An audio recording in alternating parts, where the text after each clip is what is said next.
hearing this? Anybody hear that? How can we possibly have the slightest idea what to expect? Well, we're back.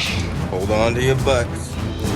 Welcome to the Jurassic Park Podcast. I'm your host, Brad Jost, and we're here to discuss all things Jurassic, including the movies, TV shows, music, toys, and more.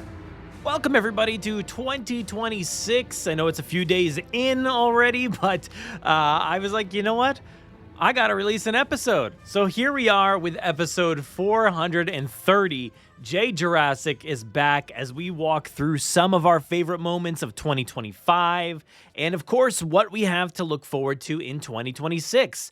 There's actually a lot to look forward to, so get ready. I am excited to get back into podcasting again this year for 2026. This is, I think we're in our 11th year now here at the Jurassic Park Podcast. So if you have any thoughts or ideas as far as what you want to see on the show, please let us know. So far, things are a little quiet for Jurassic. So if you have something that you want to hear, that you want to see, or something out there that you want to get on the show, let us know, and we'll try to do our best to accommodate everything we can. But I'm excited. I've got a few things planned already. I'm working on some stuff. I'm trying to get some stuff in order so we can release some fun episodes for you all. So stay tuned. 2026 will surely be another fun one. And of course, while you're listening to this episode, you can hit us up on Blue Sky, Instagram, wherever you want to continue that conversation. And as always, please check out our live streams, which will be back again on YouTube, discussing all of the latest Jurassic news from around the world, Wednesday nights, 9 p.m. EST. And be sure to subscribe to my newsletter for all things Jurassic, movies, TV shows, my podcasts and appearances. So please find the link to the newsletter on JurassicParkPodcast.com/newsletter.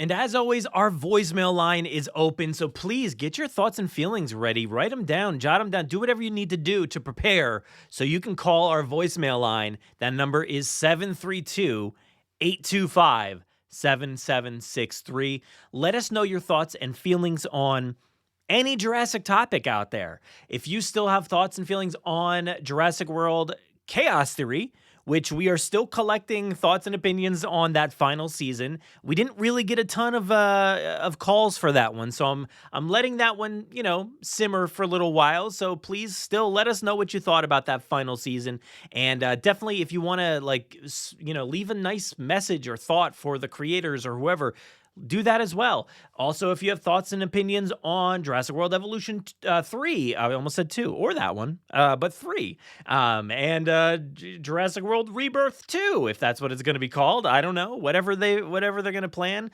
Let us know what you're thinking about any upcoming item, and certainly you're going to hear a lot of those things this year. Theme park stuff, experiences, merchandise, toys, so much stuff to look forward to. So let us know what you're thinking, and we'll put you in a mailbag episode. Me and Jen will answer some questions in there, or I'll put you in some other segment. Maybe you'll hear Tom or Jay or Aaron or whoever, So please hit that voicemail line, 732-825-7763.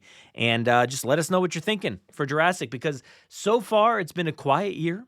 It's only been a few days so far, but after Rebirth hit, it kind of quieted down a little bit. Of course, we picked up a little bit with Chaos Theory and Evolution 3, but now there's not really a lot of big ticket items that are on the horizon. There's a lot of fun stuff, which you'll hear. Again, spoilers for this episode, but the big ticket stuff, like the movies or TV shows. So let us know what you're thinking right now, because it's a quiet time and I'd love to hear from everybody out there. But speaking of everything that is available and coming this year, we're going to go ahead and dive into our thoughts and feelings on 2025 and, of course, 2026 with J Jurassic. Who's got some change? He takes quarters. I got $1. I got $1.10. How'd you get it? You don't want to know. Who named it? We got it. Where did you get that? I got it on eBay. When they're expensive, put them back. He's a digger. Muchacho, vete de luz! I had promised to conduct a very thorough on-site inspection. And get stuff in the sand. Yeah, it's pretty amazing. I got it for $150. But we'll pay it. And then there's the merchandise. I can personally... Donald, this park was not built to cater only for the super rich. That first park was legit. I could write all kinds of numbers on this check.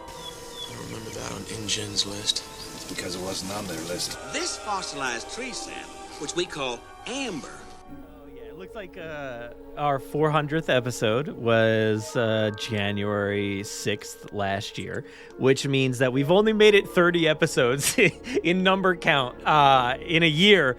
But there has been a lot more. Look, I think this past year had a lot of bonus episodes and things like that because there was a lot to look forward to in 2025. I think obviously we had a new movie coming out. We had Chaos Theory. I was looking at my notes and I found that we were going to be talking about Chaos Theory Rebirth.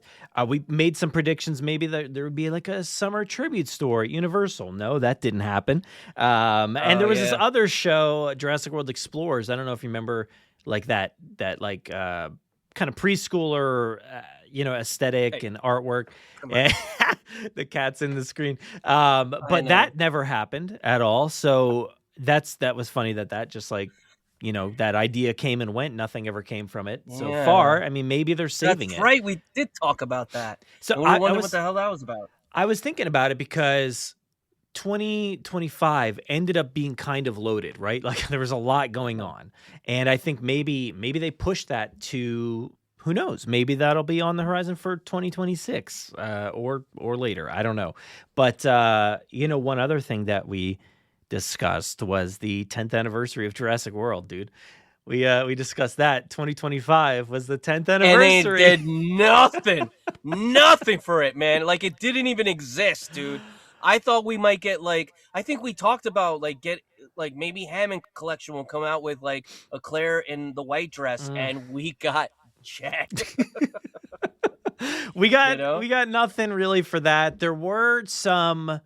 I feel like there were some like live in concert things, or I think maybe that toured still at some point, or there was like minimal like screenings, if at all, if you could even find it, of Jurassic World. But there was nothing, man. There was I was kind of surprised. I understand that it was a movie year for Jurassic World Rebirth, but I was surprised that we didn't really celebrate the 10th anniversary. I guess the same could be said for like The Force Awakens. I don't think there was really anything going on there for that 10th anniversary. That was December 2015 as well. So they didn't really celebrate anything there.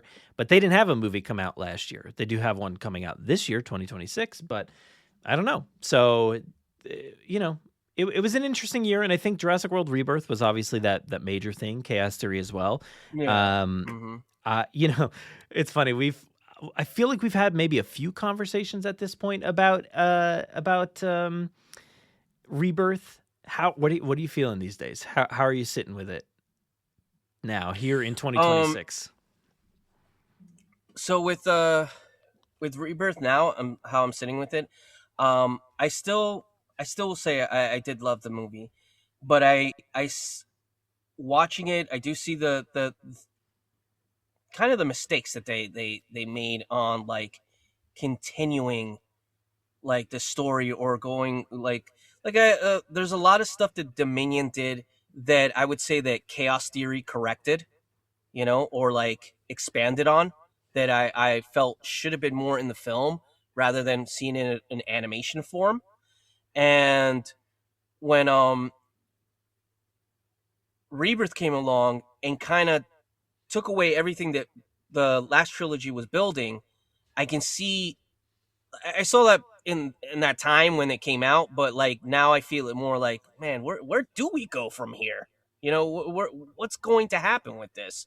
And it feels like there was moments in that film that were just great for me, and then now watching it more and more, it's like there's just stuff that just didn't flow as great as I would want it to be.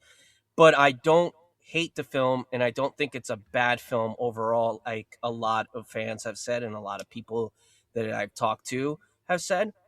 I feel that there are weaker films in the whole franchise, but I just don't think that the direction that they wanted to take really hit where it's supposed to hit, Yeah. I've been trying to reflect on 2025 a bit and Rebirth, and thinking about like, well, what were my initial feelings on that? We we talked about it, and I think I kind of went fairly negative, and then I wasn't backtracking, but I was trying to like lay off of some of that negativity. I think over time, it's been a little while since I've seen the movie, but I did watch it. I actually, I'm on Letterboxd, so if anybody, follows movie fandom or anything like that, if you want to like leave reviews or rate things with like star ratings and stuff, or see what other people are watching, I leave reviews over there. And that movie, I think I watched it. I'm trying to pull it up, but it's like taking too long. I think I watched it like 6 times last year. So that, that's not like, I'm not like Caleb or somebody. I feel like Caleb always watches these movies like 20 times in theaters or something. But like, but I, all right, here it is. I found it. Yeah, it was my most watched movie of 2025, 6 times. Oh, wow. That beat out Wicked at 5 times, K-pop Demon Hunters at 4 times. So it was my most watched movie. And I think, 3 of those times were in theaters. So another 3, 2 of which were commentaries, because I watched both commentaries that are on the DVD. And there's 2 different ones. So there was that. And then I guess I watched it probably when it first hit home video or whatever. So I've seen it 6 times, and it's not anything to write home about, but I do think like after rewatching those commentaries and kind of like, I did sit a lot better with the movie. So it's not like, it's definitely not top of my list or anything right now. I think if I even look at which I have not finalized, I'm still like in the process of finalizing my favorite movies of 2025. Currently, this is not a great look for me, but it's at 17 on my favorite movies of 2025. Ooh. So yeah, there's a bunch of movies ahead of it right now. So it didn't even make my top 10. And that's not, I'm not saying I like dislike the movie. I still think I give it like 4 stars or something, 3.5, 4 stars, somewhere around there. Let me see. What was the last that I rated it? 3.5. Okay. So I gave it 3.5.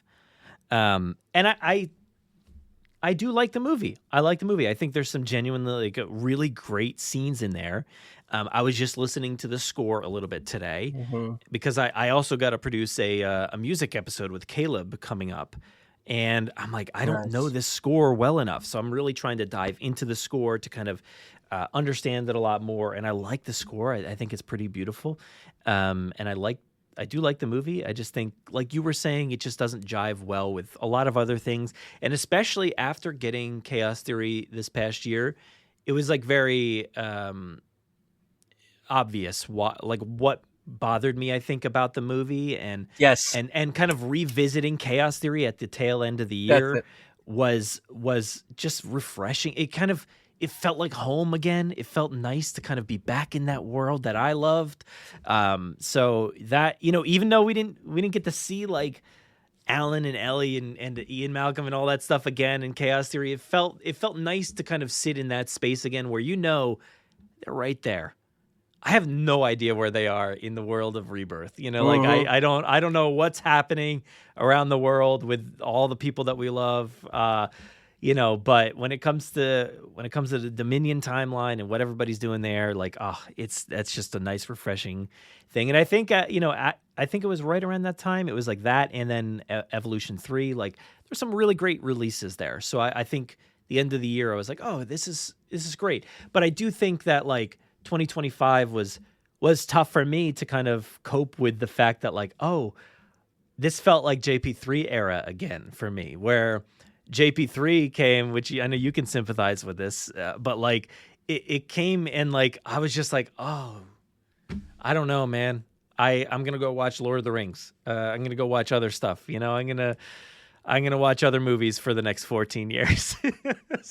So yeah, it was kind of feeling like that again for me, where I was like a little upset and hurt over the direction, and it's obviously taking it way too seriously, but I just like, I think there was a better route to take. And so I'm trying to kind of sit with that and how I felt and how I took podcasting into that consideration as well, and like, do I want to sit here and talk about it week after week, and so obviously we did like every other week, episodes for a while, and I luckily had things like Evolution 3 and Chaos Theory with interviews and discussions with Tom. A lot of both of those topics, had a lot of conversations with Tom. So luckily I was able to produce a lot of content and get a lot of things out there, even though I was and still am like struggling with what to even talk about. So I'm hoping 2026 gives us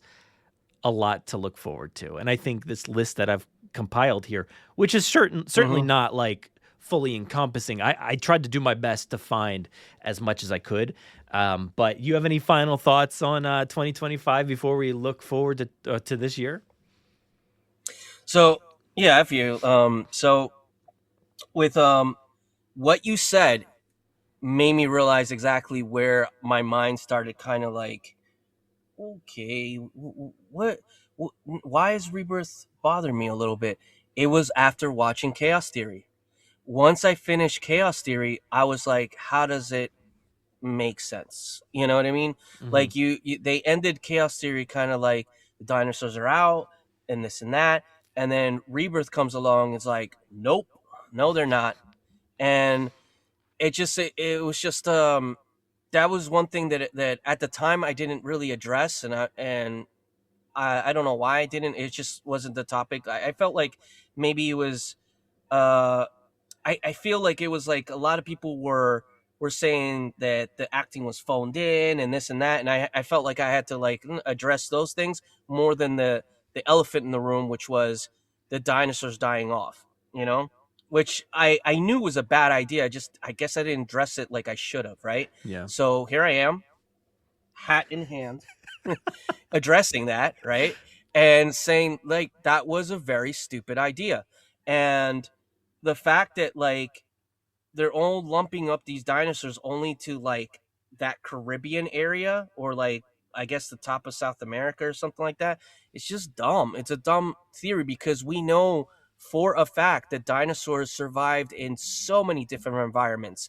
And one of the coolest things about last year, there wasn't Jurassic technically, but it was Jurassic adjacent, was seeing Walking with Dinosaurs the second season. Right? And we saw like Pachyrhinosaurus in the dead of winter going against these I'm going to say the name wrong, but it's like Nanucosauruses, I think they are. They're like tyrannosaurs, but they're from the Arctic area. So they were fully feathered tyrannosaurs. They're cousins. And we know that they survived in all these environments. Why is it that they're just nitpicking and putting them just in this tropical environment? Because it's kind of like you're catering to what people were thinking dinosaurs lived in the 50s. And it's like things have changed. And I know there's still audiences out there like, I don't like feathers. They look like big chickens or something like that. But then you have this other movie that came out. Personally, I haven't seen it. And honestly, I don't have that much interest in watching it. But they had fully feathered raptors in it. And people were like, oh, they were so cool. But you were saying feathers sucked and now they're cool. Like you got to make up your mind somehow. You know what I'm saying? Yeah. So that type of stuff takes away from the creativity of some of the writers, because Jurassic is general audience. It is PG-13, but it is general audience. It's catered to adults, children, people love dinosaurs, people love action, people love adventure. So it's a broad movie. So you have to kind of cater to a lot of these audiences. And there's a great deal of them that don't think dinosaurs had feathers and this and that. And that internal debate just ends up being dumb and just taken away from all the things that they can do with dinosaurs. So I feel that when David Koepp was writing that, he said, well, dinosaurs, I always see them in tropical environments. So he just put that in there. And it just doesn't work. It's dumb. It's not great. But that was where like my mind really kind of came together with that idea after watching Chaos Theory, and I loved Chaos Theory. There's little nitpicky things that I didn't like, but most of it was great. We got to see like what we wanted to see in Dominion, and what we should have seen in Rebirth. And I've even I read somewhere an interview with Gareth Edwards where he said that he would have loved to do a movie just about the T-Rex escaping in San Diego. And I read that and I'm like, yes, that's the idea that we need. And if Universal doesn't catch on to that idea and they keep doing stuff that the fans aren't really talking about, they're gonna get sideswiped by other studios that are doing ideas of dinosaurs in neighborhoods. And I know you know what I'm talking about. There's supposedly a movie coming out at some point. The dinosaurs are out in a neighborhood. And that movie's going to do somewhat well because that's what audiences want to see. But, keep sleeping, Universal. That's all, Yeah, but shout out to the Chaos Theory crew. And there's a great article that just came out on January 3rd.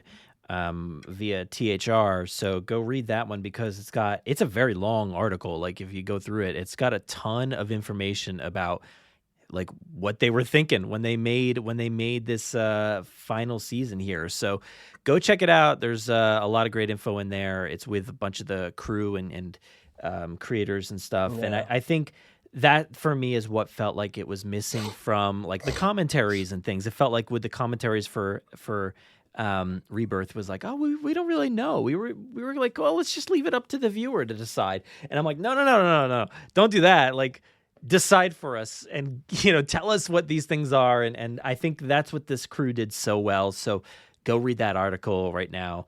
But 2026 is here, man. Oh, you have something else?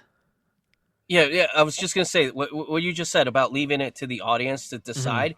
That never goes well. That never goes well, dude. It's like there's some movies that work with that, like Inception works that way. But then there's other movies and certain shows that we saw recently. I'm just laughing about the certain show, yeah. Yeah, like it doesn't go well. Like there's a secret episode. We're gonna watch it. I can't wait, man. It's happening. Yeah, I've heard that as well. And it's like they start. It's almost like they're just. It's not good. Like you either give the path, that the movie's supposed to go, and kind of like conclude it and do that. Don't leave it ambiguous because it doesn't work in these type of franchises. It just doesn't. Yeah. Like. But yeah, 2026. 2026 though. All right, so let's get into some good stuff because we gave our final rant on 2025. So that's in the past. So we don't have to do that anymore. All right, so 2026. Let's start it off in a great place here for Jurassic fans. Why don't we do that? Jurassic Park River Adventure is down for most of the year. So I know. I just saw that today. I was like, well, I'm not. Yeah. I haven't been there in a while anyways. And who knows when I'm actually going to go down to of course. Florida for a while. Yeah, sometimes you don't know when you're going to hit up these places, but like exactly. This is always this ride is always going down like around this time of the year.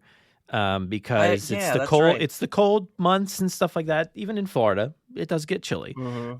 But it usually only goes down for like a month or so. And this time around, it closed January 5th, or that's today as of this recording. Actually, I don't even know if it opened the final day on January 4th. I heard that there was some like technical issues. They thought it was going to come back up. Maybe it did, but then it went back down. So I know a lot of people didn't even get to ride it on the final day. So that's going to be down supposedly through November 19th, 2026. So it's going to be down for a long, long time. And apparently, according to Shane Wynn Reports over on Twitter, Shane, I guess, looked into the city of Orange County, and is that what it is? And they've got like the reports that say that this is gonna maybe cost around $14.8 million, give or take. There was some thoughts that maybe that's just part of the construction or part of whatever they're doing. Also, let's note that Jurassic World, the ride, did take about that same amount of time to redo the Jurassic Park the ride out in Hollywood. I don't think that's going to be the case here. From everything I've been hearing, it doesn't really seem like that's going to be the case. I'm going to just venture to say that this is just going to be a complete refresh. That, you know, they recently took a look at the ride and they're like, all right, we just finally opened our new park up. Steven Spielberg was here down in Florida promoting it and whatnot. And he went over to JP River Adventure and he's like, you know what? I'm not going to ride it, but like, man, is it looking rough? So hopefully that was the case. We know we've got a lot of rough animatronics in that, just rough effects around every corner. And I hope that they're just decaying or not moving, right? Like it's just, they're like 20 years old now, right? Like 20. When is the California one opened first, right? And that was 96, right? Yeah. And I think the other one was Islands of Adventure was 1999, I think. Oh, so yeah, okay. So we're looking at like probably 27 years, 26 years. Yeah, 1999, May 28th, 1999. So it's been a long time. I mean, like I said, it gets annual refurbishments, but just minimal stuff. But this time, you know, millions upon millions of dollars here. So hopefully, I think they're gonna change it up. I don't think they're gonna like you said. You have better sources than I do, but I don't think they're gonna go the full route, changing it like the other one. But they might like put new animatronics or new skins or stuff like that to make it look better. I'm still gonna keep my fingers crossed that like it stays JP River Adventure, but like it somehow lives in that Jurassic World era. Like that's kind of what I've always wanted them to do, is to like give us what we saw of the not the Innovation Center. I'm mixing up all the icons. What is it? The visitor center. Like give us that, like, we saw that in Jurassic World, how it was all, run down and vines everywhere. I want that, but for the river adventure, give us that, like, oh, we're kind of traversing through the old section of the park, and and we get to see what the old park was up to, and then things have gone wrong. We bumped off course. It's literally same ride. You don't need to really change anything, but that would be great. That would be awesome. But I doubt that'll happen. I think they're just going to refresh this thing, and maybe change out some of the operational systems and stuff, since it is kind of old at this point, and get those animatronics looking nice. Hopefully. The technology has certainly changed in that amount of time. So yeah, it has. So it has, definitely. Yeah. If you're expecting to go to Islands of Adventure down in Florida at the Universal Resort, you're gonna not see this ride until late November, 2026. So that sucks. So whoever bought a ticket to go there for Jurassic and is like, oh, it's closed. Yeah. Well, there's plenty of other things to do, even a new park. So yeah. You got that. But let's move on to the next one, which is this, Jurassic World, the exhibition, toured around. We went to it out here in Philly, and it's since changed. It's been honestly a very confusing experience to follow, because now it's called Jurassic World The Experience, and I don't know, I haven't seen any walkthroughs or anything recently, but it's everywhere now, apparently. It's all over the world. And, I know it was kind of ramping up, and it was doing that, and it was always really hard to follow, and it still is. I still really I did my best to look into, I went through all the websites, and I translated every website, and I tried to buy tickets to every version of this to see when I could buy tickets for them. And, it was kind of a wild experience just doing that. But Jurassic World The Experience, that walk-through attraction that's usually at museums, a lot of the more recent ones I think have been standalone. The London experience, I believe, just closed a day or two ago. I don't know. Don't quote me on that. But there's one in Thailand, in Bangkok. I think the tickets for that run through March. Again, don't quote me on any of these like finality dates because like I'm not really sure. I did my best to check other languages and websites, and for some reason, the Jurassic World: The Experience, powered by Neon or produced by whatever it is, like Neon, I feel like they never want to let you know when things are done because they just keep extending some of these. I've heard that, you know, a lot of them, like their runs were supposed to conclude, but then they're like, no, let's keep going. So they may still run, who knows? But Germany, Munich is open April through September, I believe, of this year. Madrid out in Spain, tickets seemingly going into February.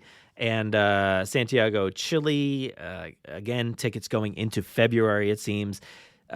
Singapore, tickets into February as well. So I think I got them all. But yeah, there's a lot of different experiences. So I'm assuming that there's like a ton of these right now. Maybe there's 1, 2, 3, 4, 5, and the London one could be going to Germany or something like that right now. So keep your eyes peeled. Around the world, Jurassic World: The Experience is still out there, still chugging along. It made me, like, seeing this and kind of like looking into it made me wish that Jurassic World Live Tour was still going on because I missed that so much. That was such a great experience. But this experience is very nice as well, and it's changed so much since we've seen it. I really wish it would come back over here, you know? Same, man. Like, when is it coming back to Philly? When did we go? When was it? Like 2016? 17? Something like that, yeah. It was like 16, 17. I don't know. I think it was like one of the dude. I think it was like the first time I met you. Yeah. Yeah, dude, that's a long time, man. And in person at least. Like, yeah, like so like you go all the way back then, and it was a great experience when we went through it, right? But like they added so many other cool animatronics and experiences with it. That's why they're calling it the experience now, because it's more of an experience that we got. Oh yeah. And they got baby like dinosaurs now, and they got like a refurbished Rexy that looks like when we went, Rexy didn't look like Rexy. It looked like the Walking with Dinosaurs T-Rex, just with Rexy's skin. The only one that was like legit was the Indominus. Every other dinosaur that was reskinned Walking with dinosaurs. And I think the Pachyrhinosaurus was completely new. That looked good. And it looks, that looked great. But the Stegosaur, I don't know if there was a Triceratops, the Brachiosaur, I think the Brachiosaur had a JP look, but like it was just a neck and a head. It wasn't anything crazy, you know? Yeah, and when we went, look, we still enjoyed it. We still loved it, even though it didn't look like Rexy. We were still like, oh, that's so cool.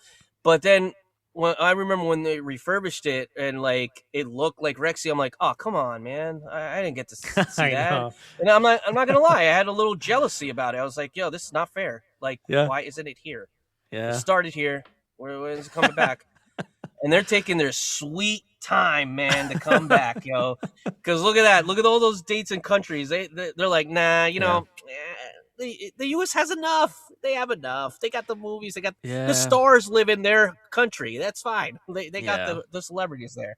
I was hoping at least for like a residency in Las Vegas or something, you know? Yeah, or even like this is something that I've had these conversations with you. This is something that Universal should just adapt into their park somehow. This would be so cool to just have. Like, it doesn't have to be these animatronics that these animatronics probably aren't meant to like run like kind of like maybe like, well, you know what? They kind of do because they run all day. Yeah. I mean, I don't know the hours, how comparable the hours are, but yeah, they are getting a lot of motion, but I see no reason why they wouldn't be the same, why they couldn't still operate. But I mean, they're doing that in what is it? I think it's Thailand. They're actually creating a Jurassic World, like you know. But I'm gonna tell you the truth, bro. I don't know if I'm ever going to Thailand. You know what I mean? Like, so like, hey, enjoy it, people. But hey, I wish I could go. But this is for any of our listeners in Thailand, in in Chile and Spain and Singapore, wherever, Germany, whoever you are, Enjoy it out there. Or if you're traveling, get out of the States, man. Go to other nicer countries. But I guess they're nice. I don't know. But let's move on to the next thing, which is kind of it's just a carryover from 2025. But I did want to talk about it real quick. And how do I get rid of this? This is all you, man. I have not played this game. Oh, so you have not played Jurassic World Evolution 3, which, thank you again to Frontier. They were kind enough to let us play this game and get early access and stuff. And I've really enjoyed my time with it. And obviously, it's been out for a while now, but it's a really fun game, man. Let me tell you something. So it has to do with this. So, in November when Black Friday, they do Black Friday deals on PlayStation and Network and stuff like that. So I have a PS4. Okay. So that already may kind of set the story, but basically I found an old gift card that I was supposed to give to somebody else, but I ended up not doing it. So I was like, I'm going to use it. I don't even talk to this person anymore. So I took the card, I put in the money, and I'm like, cool, I have $25 towards it, and let me see the deals. And, searching for it, I'm finding Jurassic World Evolution 1, Evolution 2, all these DLCs. And I'm like, where is Evolution 3? What the hell's going on? And then I'm like, all right, let me just see. I go to Google. It's only PS5. I was like, okay, that dream went away. So I ended up buying the Jurassic Park Saga collection, or that old game collection. Yeah. I ended up buying that, and I had a lot of fun with that because I can't play my Sega right now. It doesn't. When you get a new TV and you don't have an older one, it doesn't link up right. So it doesn't have it doesn't even have the ports anymore. It's so annoying. No, but it looks awesome, and I'm again just like the exhibition. I am jealous seeing people play this game. I watched them play, and I'm like, I want to feed the babies. Oh yeah. Baby Spinosaurus, so man. cool. Oh, they're so cute. Gotta tell you, even you would like the baby Spinosaurs.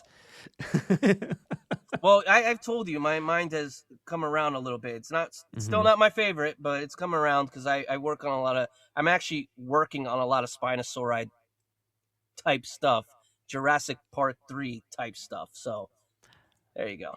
Proud of you, man. Took years, but here I am. Still not my favorite, though. Still not my favorite. Yeah. Well, we'll see. How your thoughts change maybe on Rebirth in 20 years or so. Maybe you'll get there as well. But you're coming around at least on JP3. Maybe. You know what it is, man.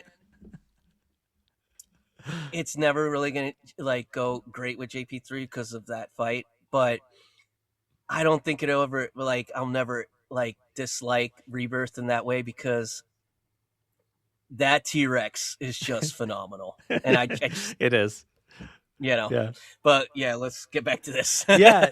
But no, Evolution 3, I don't have any updates at the moment, but they did just come out with this Wetlands DLC that you can buy now. It was pretty recent, but I would just keep your eye out because there's certainly going to be more DLC and stuff like that. If any of the other games are, any kind of reference, they've released a lot of DLC throughout Evolution 1, Evolution 2. So I'm excited to see what comes next for this game and to see, because this Wetlands pack was such an awesome addition, and it felt so much better than a lot of the other DLCs and stuff like that. So yeah, it's beautiful. I love the different aesthetics and stuff that it brought, that really South kind of Cajun vibe and stuff like that.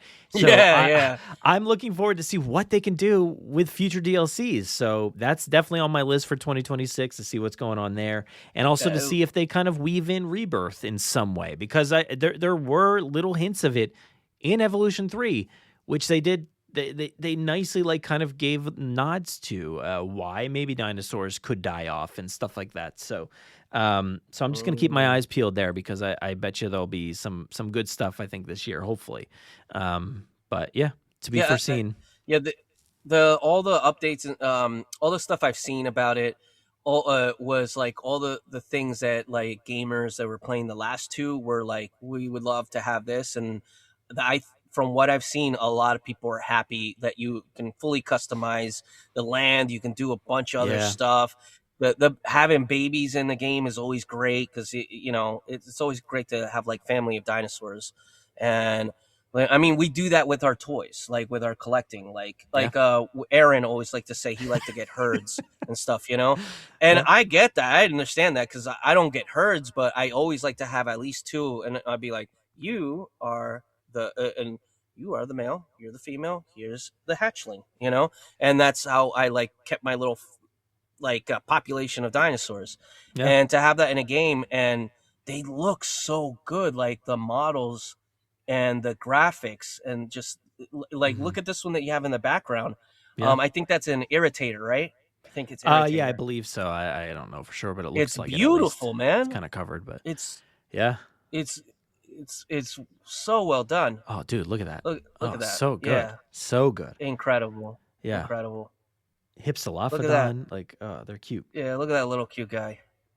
Yeah, but this game's awesome. Like this scenery is so good and cool. so different. It's really nice. But speaking of toys and things that you were just kind of mentioning there, let's go over to Collect Jurassic because they've got this Jurassic World Survival pre-2026 toy checklist. So I did ask Tom Jurassic. This article was by Tim, but Tom, keeps up with everything Collect Jurassic as well. And the Jurassic World Survival line, is a 2026 line. It sounds like for the most part. To be honest, one of the things throughout 2025 that I fell off of really like in a big way was the toys. I didn't really collect a whole lot of anything, to be honest. There was like some reimagined kind of maybe stuff like that and the SDCC one, but that outside of that, like I don't know, man. Maybe some Hammond collection. But I know there's some out there right now that are in Target. I have not picked up those Hammond collection items. But I think there's some pretty interesting things. What are your thoughts on this Jurassic World Survival aesthetic and toy line so far from what you've seen? Oh, people are not going to like this. I don't like it at all. No? I don't want to say hate, but I do not like it. Like, okay, stop scrolling for a second. Okay, so these guys right here, the Wild Roar, right? Yeah. You have the Ceratosaurus. What is that? Like, why does it have a unicorn type of horn? Like, that is what is going on there? That is big.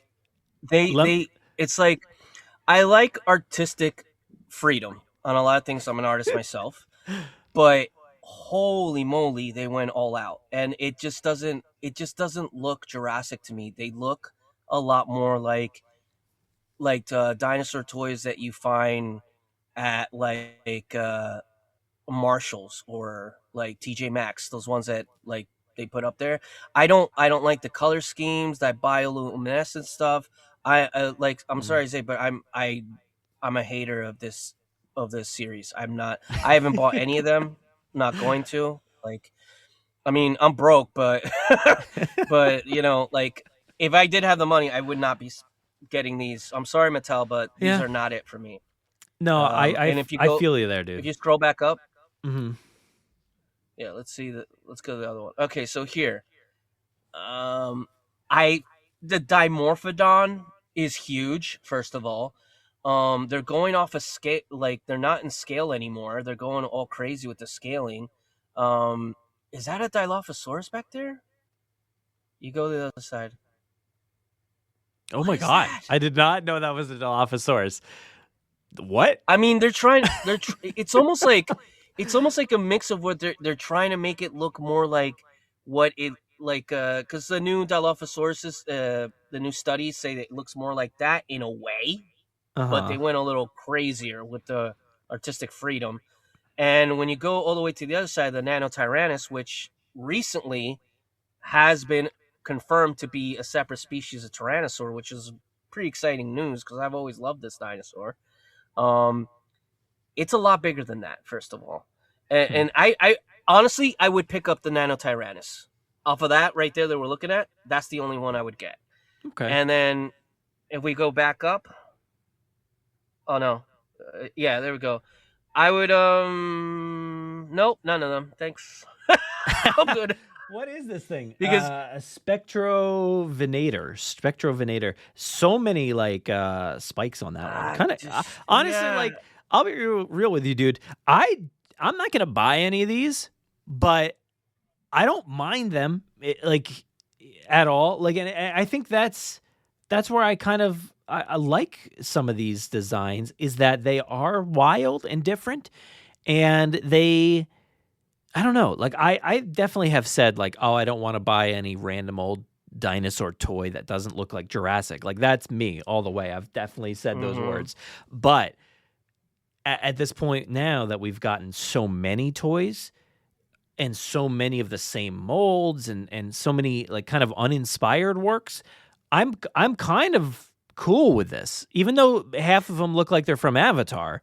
Like this plesiosaur is straight up from The Way of Water, right? Like there's no way that's not from James Cameron's Way of Water from 2022. Is that when that came out?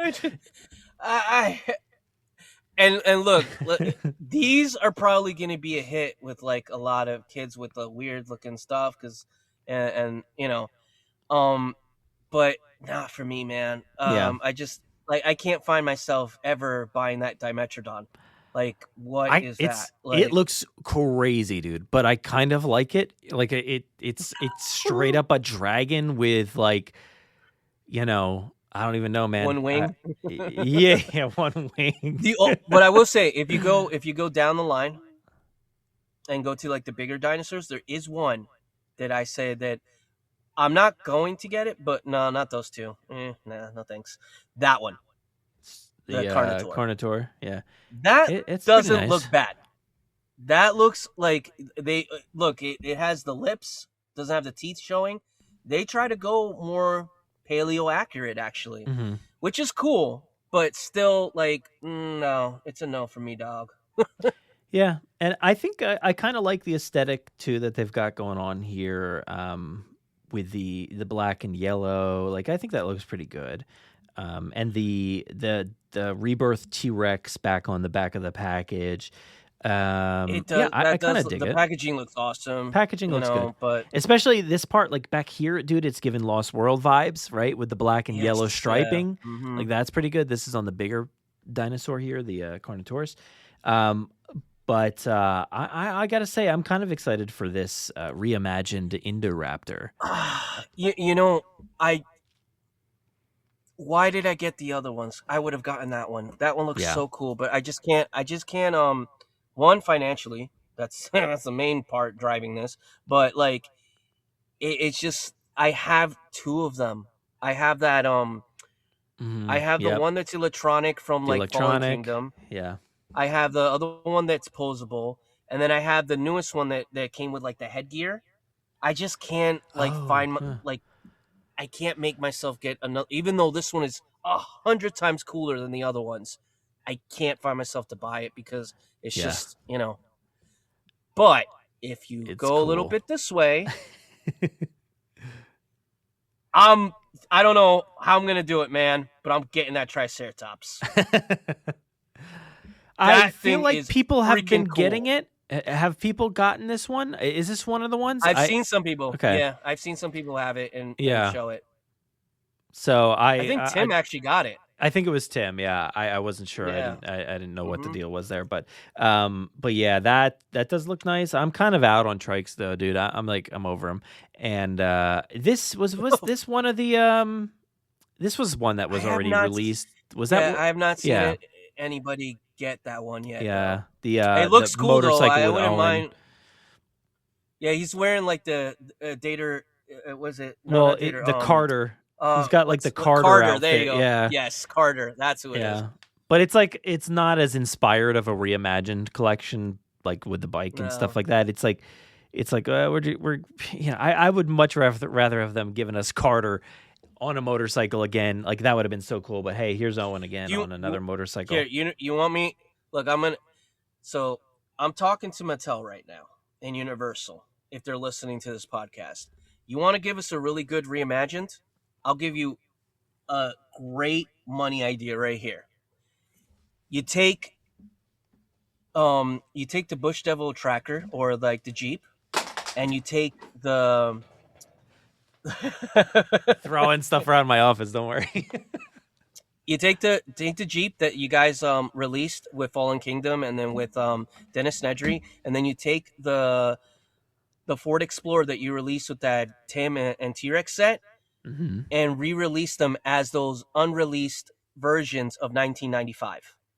Remember they had like the Explorer, and it was like black with stripes and netting and stuff, and then the Jeep was like green with red and stuff.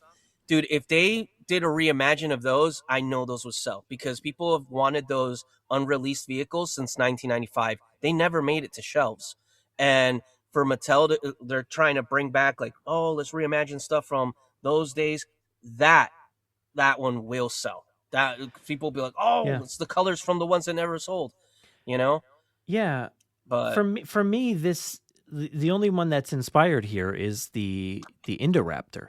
Like, because it's got the black and gold, and is that blue, or I don't know what's going on up top on the head, but it looks awesome.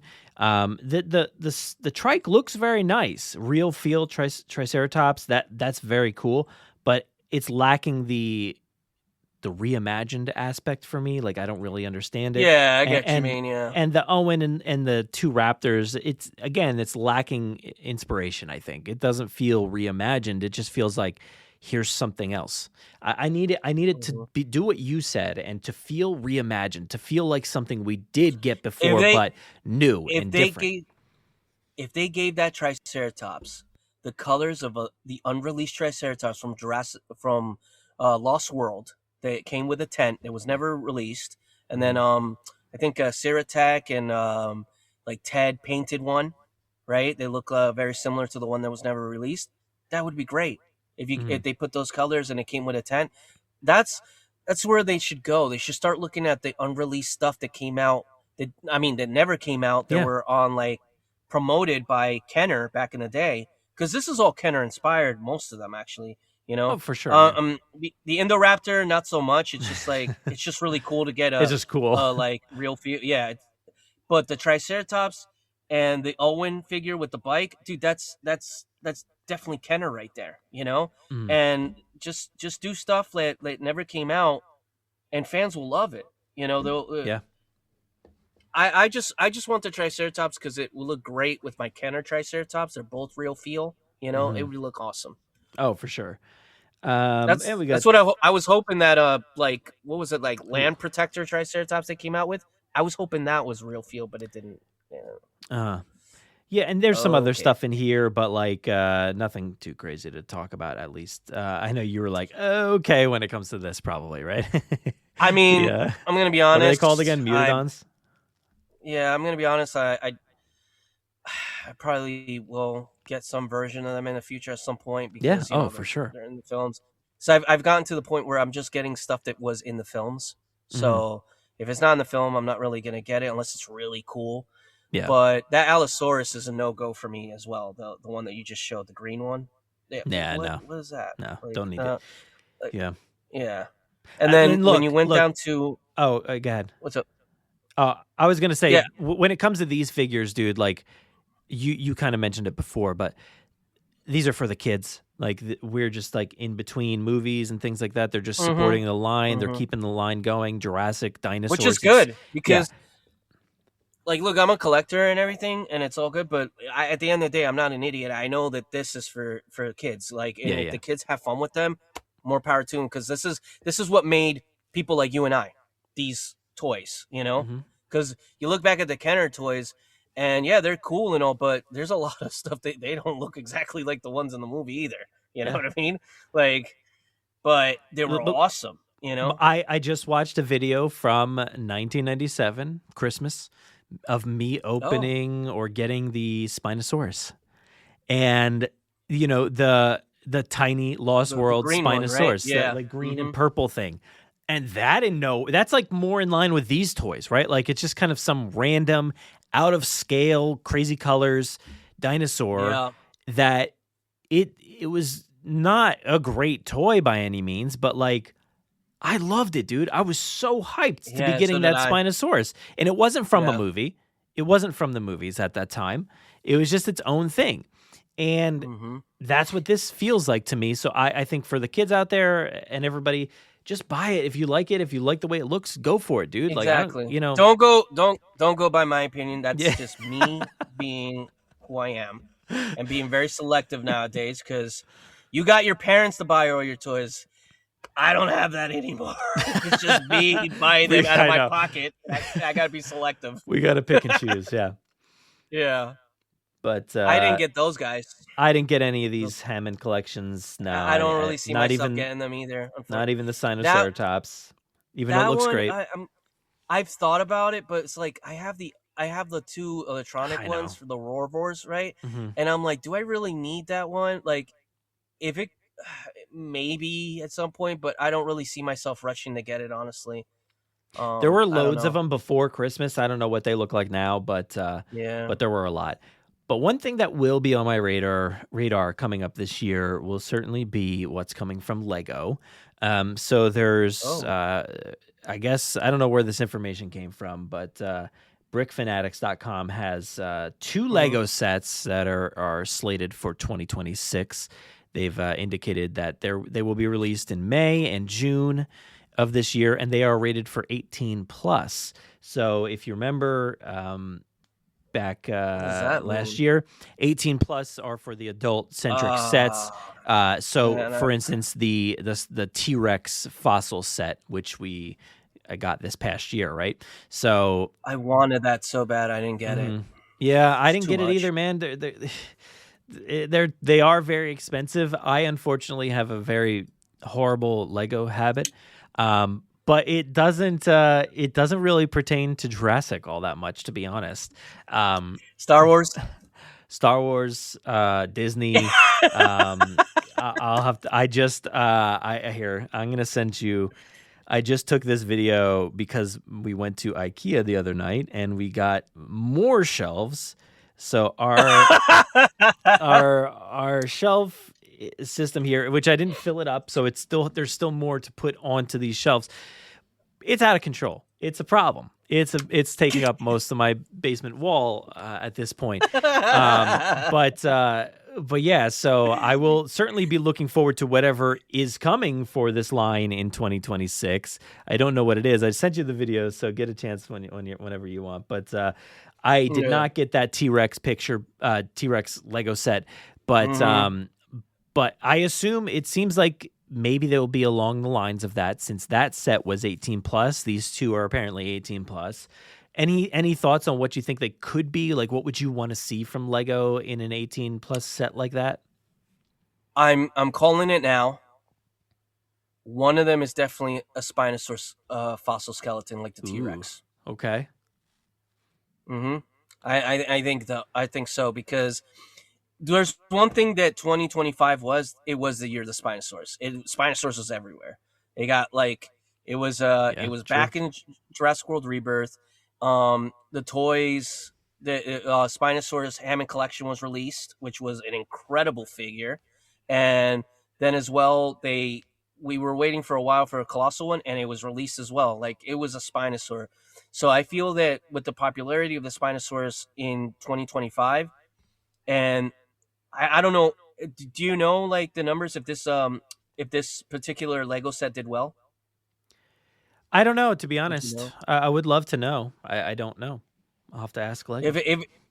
If it did, which I think it probably did, because it was a really beautiful set, and people that are like big Lego collectors, I've seen videos of them walking into Lego store, coming out with huge bags of Legos.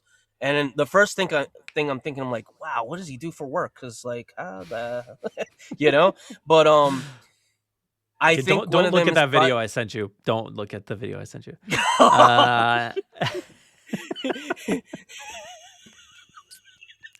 Don't just leave it on red. You know, it's fine. I get it, man. Don't look at it. Do yourself a favor. It's all right. Don't look at it. Oh, I'm tempted to look at it right now as we do on the podcast, but I'll look at it afterwards because we're recording. We have to be professional. No, not here. But I think you're right, though, dude. I think Spinosaurus I think one of them at least has to be a great bet, because you're right. Last year was all Spinosaur all the time. My only gripe will be like, is it going to be the Rebirth Spinosaur or the JP3 Spinosaur design? Because I'm not very interested in a Rebirth design. JP3 for sure, I would be absolutely. It sticks with Jurassic World because we did see that Jurassic World Spinosaur fossil, so you could do that. Absolutely. I think honestly, like, even though the reception of the Rebirth one wasn't as bad as I thought people were going to make it, people did like it. I personally liked it myself, but the JP3 one, even though outdated, or you can say it's a hybrid or whatever it is, right? It's still the style or the design that people love most for the Spinosaurus. Mm-hmm. It's, even though it's inaccurate, it doesn't matter because it is a really good design. Like, looking at Crash McCurry's like drawings, it's fantastic. Because I've been looking at his drawing a lot lately. So like, it's a very fantastic design, right? Now, I feel they're going to go more with that one because if you think about it, where did Hammond Collection go? JP3 design. They could have went with Rebirth, but they didn't. They went with JP3 because they knew JP3 would sell like that, and it did. It did well. Like, I wonder if that was. I wonder if that was more like, hey, Rebirth team, like, what's your Spinosaur going to look like? And they're like, we don't know. And they're like, okay, well, let's just make the JP3 one for now until you figure it out. That is true because they when you read some of the interviews and stuff like that, they got the designs late.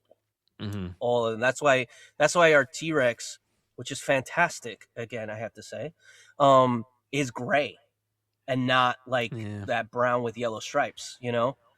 Yeah. But man, it's so cool. You know, believe it or not, I have you know, the one that like you press the tongue and the light, whatever, right? It's like, and it keeps chomping. The Spinosaur? The Rebirth T-Rex? No, the T-Rex Rebirth one. I don't remember, to be honest. Yeah, well, that one, dude, I got another one when it was a deal. I was like, I want one more of those because it's just so cool. Yeah, it's so cool. Yeah. Well, I want a Hammond Collection one. I want a Hammond Collection one. Yeah, I don't have the conviction that you have for a Lego set guess, but like, I don't know. Like, do you think they would do two massive sets? Like, would it be like a Spinosaurus and like a Triceratops or something like that? That could be a big one as well. Or would it be related to Rebirth in some way? Could it be like a Mosasaur? Mosasaur, what would that fossil look like? I have no idea. Maybe we have gotten the Indominus skeleton before, so maybe we could get like a Lego version of that or something. I don't know if it's only going to be fossil related, but like, I was just going to ask that. Yeah, is it just fossils that they're doing? I wonder. What if, like, okay, you said it's 18 plus, so it's probably like a lot of pieces, right? And it's going to be costly because an adult. All right. Well, let's just say that happens, right? What if they do the visitor center or like the one from Jurassic World? Yeah. Oh, dude, I just got a crazy idea.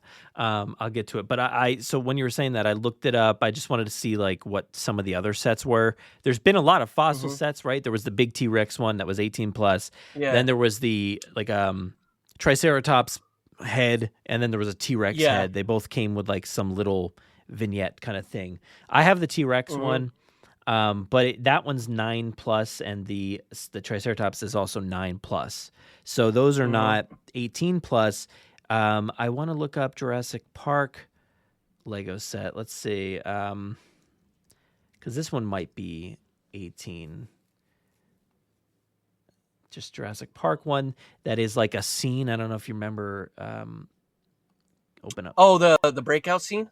Yes, the breakout scene. I have that one, and that one. Yeah, I have that one too. It is, I believe, it is 18 plus. So, dude, I'm hoping it's like that. That would be really cool if maybe we got the Spinosaurus, which is the fossil, but then we also got like a scene. That would be pretty cool. I could see, dude, any number of scenes. Like, playing out. I think, oh man, like a upside down trailer with two T-Rex busts or something like that on either side, the Lost World fan in me, like, I didn't even want to say it because I know it wouldn't be true, but the trailers, the RV with two T-Rexes would be just absolutely phenomenal, because I've seen people make it custom, like with custom Legos and stuff, and just to think that they would actually bring that out, I don't know what I would do, but that's a set that I guess I would put my kidney on the market to like sell and just get it, because like yeah. I can't miss out on that one, man. They've done Like, some that's great so sets cool.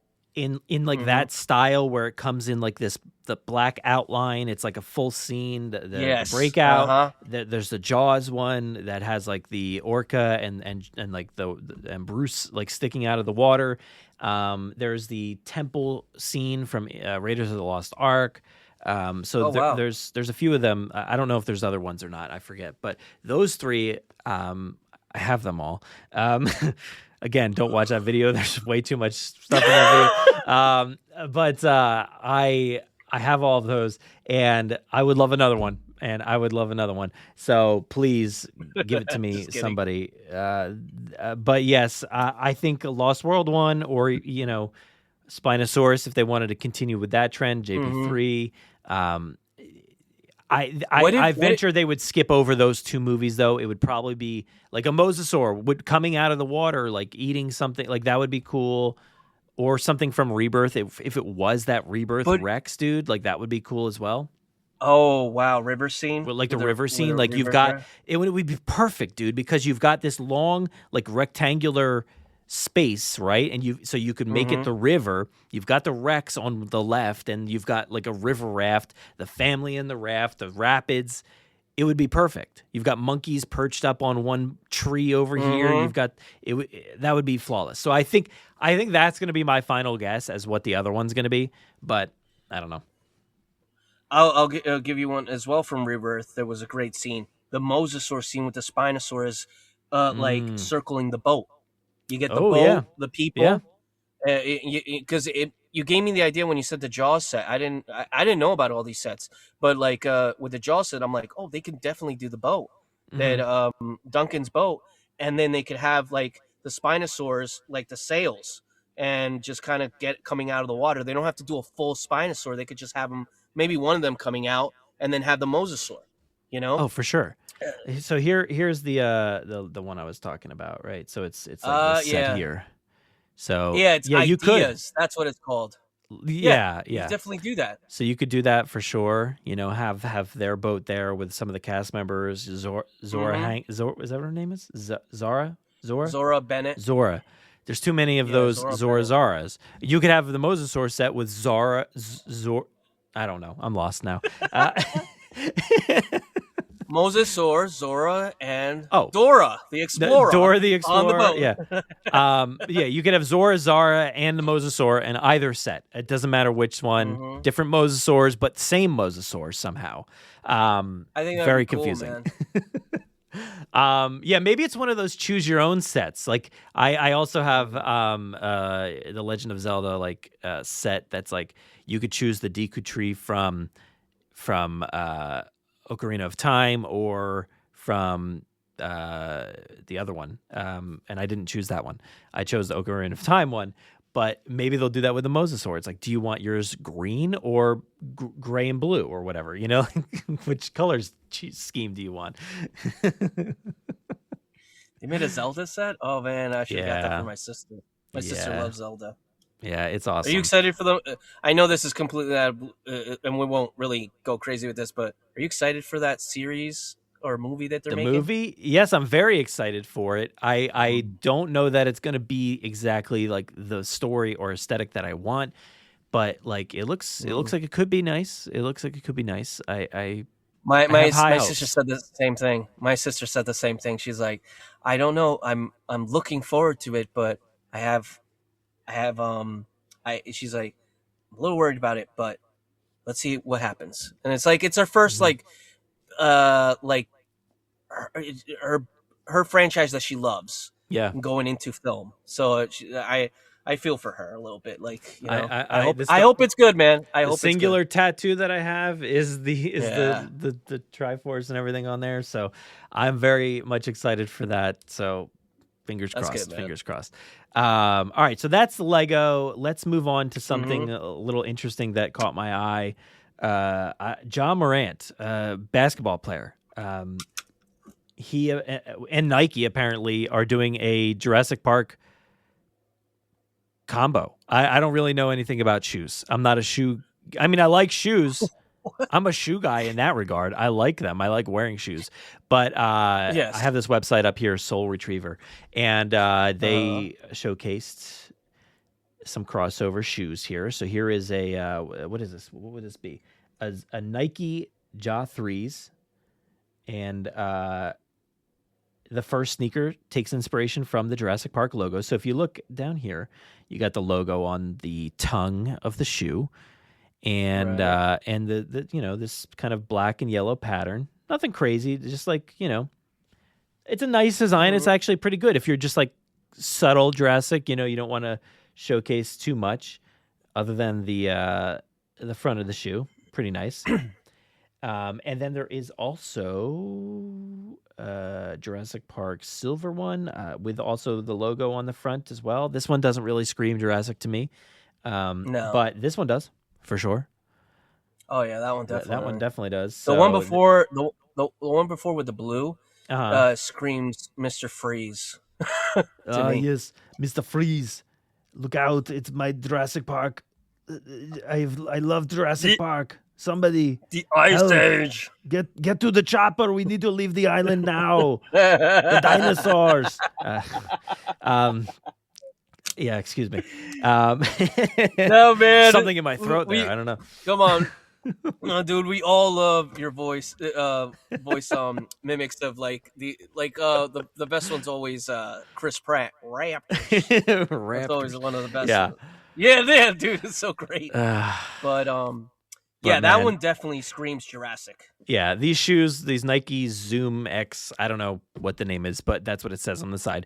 It's the Ford Explorer. We've gotten a few, I think like Reebok or whatever have done some of these as well. There's some other brands that have done shoes as well, but here's one this one looks pretty great too. If you want like full on, all out Jurassic Park. Oh, it does, dude. It looks very comfortable. It looks really comfortable. But yeah, I'd be down to get a pair of these. What are they? Yeah, those ones would be the ones that I would Can't go get out for, of this. honestly. But I don't know how to get out of this image, but You're trapped. there, I'm trapped. But hey, looks pretty nice. JP12. Is that his number maybe? I don't know. I don't know what that means. Oh, really. The soles look pretty nice. Oh, that I want them just for the soles, man. Those are cool. Yeah. Let me see I if wish I can could like just buy reload those this. Get soles out of somewhere. these pictures. Oh, there we go.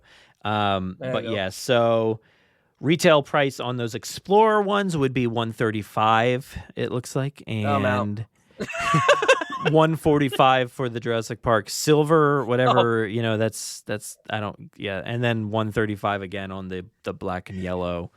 I'm gonna be truthful here, Brad. I buy my shoes at Walmart. Like, yeah, man.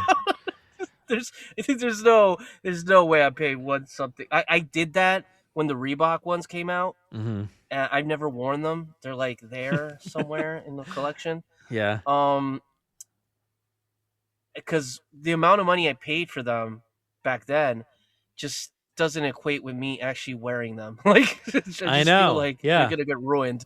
I know. So, no. I have worn mine a handful of times, but they are also just sitting right over there next to my collection. So I wore them, I cleaned them off, and then I like bring them back in the house and I like set them down in the collection there. So yeah, but I don't know. I don't know that I'll get these, but we'll see. We'll see if they. Who knows? This kind of shoe, they might sell out right away. I have no idea. Another pair features the color palette from the cars used in the movie and the Dilophosaurus. I didn't get that. Did you get a Dilophosaur vibe from any of these? I don't know. Maybe Just it was the this car. one. Maybe I don't know. I'm not really sure what they're talking. This shoe company has no idea what Jurassic is. So I'm kidding. Yeah, no, the especially the metallic one. The metallic one just what? Yeah. Oh, It's it's just like- the third pair. It said it up there. What it's supposed to represent. The third pair is a metallic silver and blue combo reminiscent of the labs found on the island. Okay, that's Jurassic World, by the way, not Jurassic Park. So yeah. And all three of these drop April 2026. So keep your eyes peeled. Well, yeah. That's when my There you go. birthday is. Somebody wants to spend $135. Hey, babe, if you're listening, go get me those shoes. No, she's not going to do that. He's not going to wear them. He's not going to wear them. No, she would never. She'd be like, "I'm getting you $20 shoes." That's it. We'll slap a sticker of Jurassic Park on it, and you'll be happy. There you go. There you go. All right. So next up, we've got a lot of things here. Still, this one's a cool one. At least this is Jurassic Park VHS book. It's a book.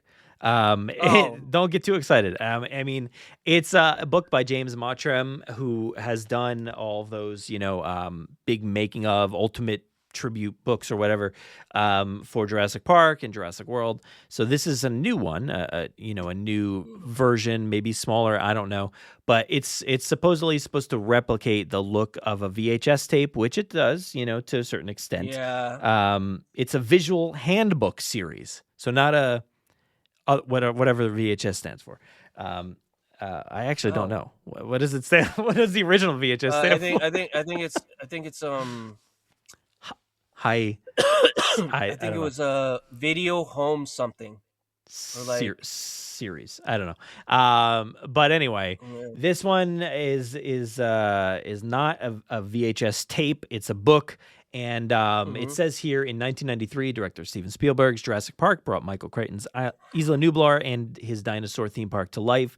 I don't need to read all that. Designed to look like the original in the 1994 video home system. Oh, there it is. Video home system. Video Tape. home system, yeah. This box set offers Jurassic Park fans an in-depth account of the making of Spielberg's film, including rare concept art, film stills, behind-the-scenes photography, and exclusive interviews with key creatives. This must-have collectible set is a fitting tribute to a landmark film and the perfect way to experience Jurassic Park for the first time or the 100th time. It's a special collectible format. This unique box set includes a slipcase and hardcover book designed to look and feel like a classic VHS tape. Deep dive into a classic film. The perfect guide for fans of all ages. This box set offers in-depth commentary about the film, about making the film and the legacy of it, and is fully illustrated. It's fully illustrated with film stills, concept art. Again, I read most of that again, but there you go. That is a book. I don't know when this is coming out, but keep your eyes peeled, I guess. $24.99. Out of all the things we've talked about coming in 2026, that is definitely on my list. Because I if there's one thing March 3rd? One thing I love collecting this Jurassic is books. I love all the making, scrapbook, making of, the visual history. I have all of them. I have the cookbook, dude. I have Jurassic Park recipes, Yeah. I don't have this script book. I really got to get that script book. I guess. I got that one too. I hate the cover on it. That T-Rex looks atrocious. But yes, it's bad. I think was that like the original design to Stortus Rex? Because look at it. Oh my God. It's rough. Why? It's so rough. With every other image they could have put on there, they put that. And this one they changed out Grant in the image here, but at least it looks good, It looks like the original kind of like concept art. Yeah. But man, woof, that's rough. That T-Rex. It's seen some stuff. But the thing that they're saying though, which is funny because they're like, we made this look like the original VHS like tape, blah blah. Maybe the book itself, but that sleeve right there, that does not look like the original case.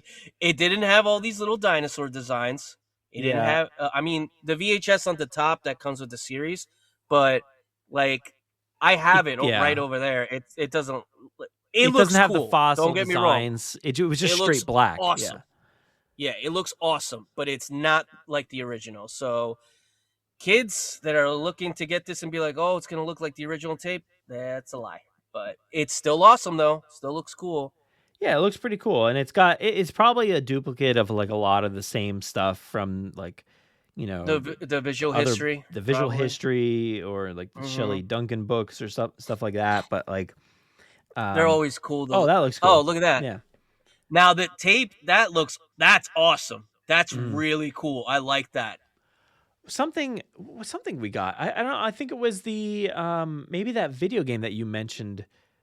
Yes, it came in like came kinda, in the VHS tape. I think. I didn't get the physical copies, but and it also came with like a T-Rex and I think there was a skateboard too at some point or whatever. Oh like, gosh, I can't zoom in on it, but it looks kind of cool. There's like some little things. It looks on awesome. There. Yeah.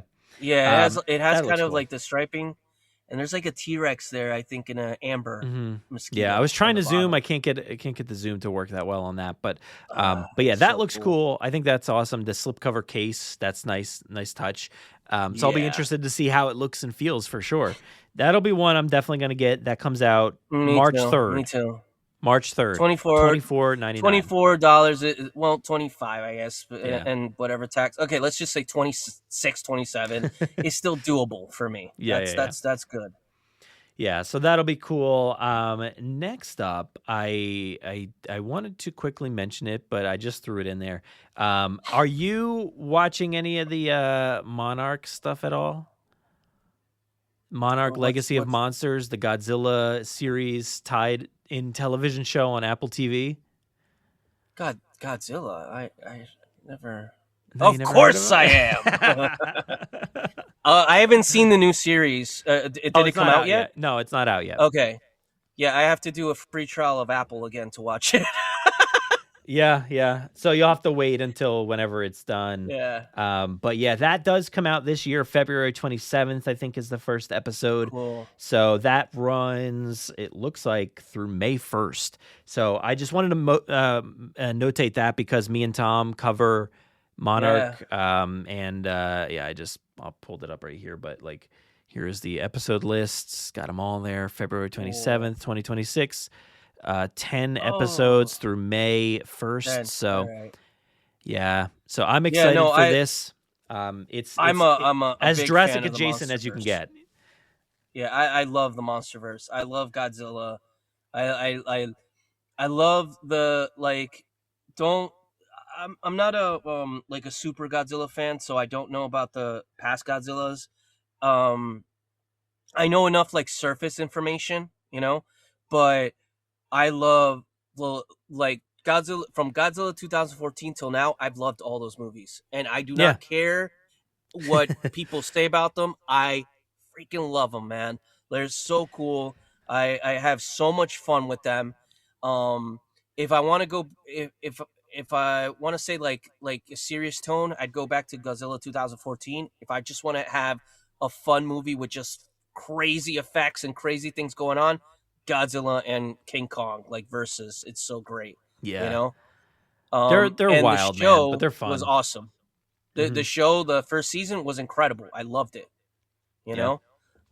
So yeah, I'm excited to see that whenever I can, whenever I get like Apple TV again, because I got it really like just a bit ago for Prehistoric Planet, Ice Age. I just did the trial for like a week and watched all the episodes, and yeah, now I have to wait to see when I could get another trial, different account. You try to get it at May 2nd or something. Yeah, May 1st, once and then it's you can watch. all done, I'll watch it. But it this sucks looks awesome, so dude. much is. Look at that. So much is man. spoiled online that it sucks. So I have to keep them, like, Yeah. People spoil so much online. It's not fair. I know. Yeah, it stinks. As soon as stuff airs, it's just out there. But I'm excited for this. It's not Jurassic related, but it's adjacent, and me and Tom cover it in full. We're doing like episode recaps and stuff like that. We did it for season 1 of Monarch Legacy of Monsters. We're doing it again for season 2. Something to keep the show going while there may or may not be Jurassic news this year. Who knows? But that and then we is have a on movie the list. too. Oh yeah, Like when is that coming out? when that movie comes out, since I'm not probably gonna be watching Monarch with you guys at that time because you guys are watching it episode by episode. I'll watch it when it's done. But when the movie comes out, I wouldn't mind doing like a special adjacent Jurassic, and we can talk about the new movie. Yeah. It's Supernova, right? Yeah, Supernova looks like that's coming out March 26, 2027. So we'll talk about that next year's episode. 2027. Me and you, we'll talk about that next January. Yeah, that's a while now. Maybe we'll have a trailer by then, some other stuff to talk about. But yeah, that'd be cool. We still got some time for that one. We'll watch that and then the new Zelda movie that same year. So I can't wait. This is going to be a crazy year.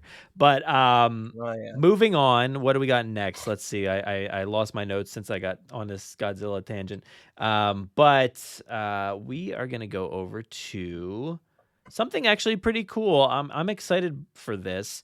This is the Universal Theme Parks, the exhibition, which is actually coming to Philly. Speaking of Philly and the Franklin Institute again.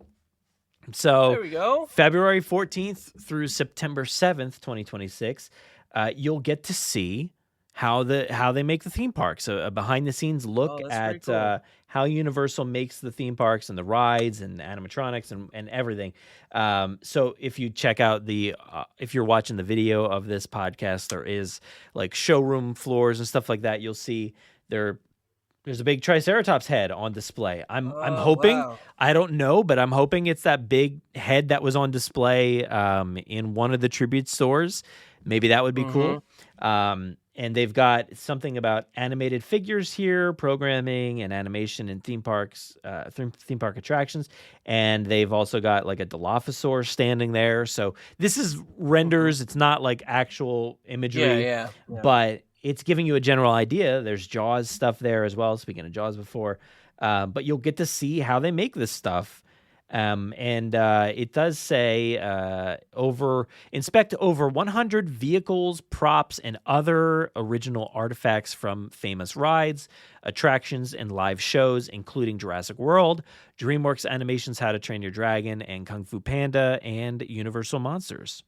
So lots of stuff, so lots cool. of it's an 1800, Lots of stuff that you love, dude. 18,000 square foot. Yeah. Oh, for sure. I mean, I love the Universal parks in general, even outside of Jurassic. Yeah. So, I'm very like how theme parks are made, animatronics, that stuff always interests me. Like we went to a Disney one, I think at the Franklin Institute, if I remember correctly. There was a Disney one, maybe. We went to like the Walt Disney Museum out in San Francisco this past year. So I love seeing like the ins and outs of theme parks, the animatronics. So this is like right up my alley. Universal parks, Jurassic stuff, robotic designs and all kinds of fun stuff. 18,000 square feet, 25 interactive experiences.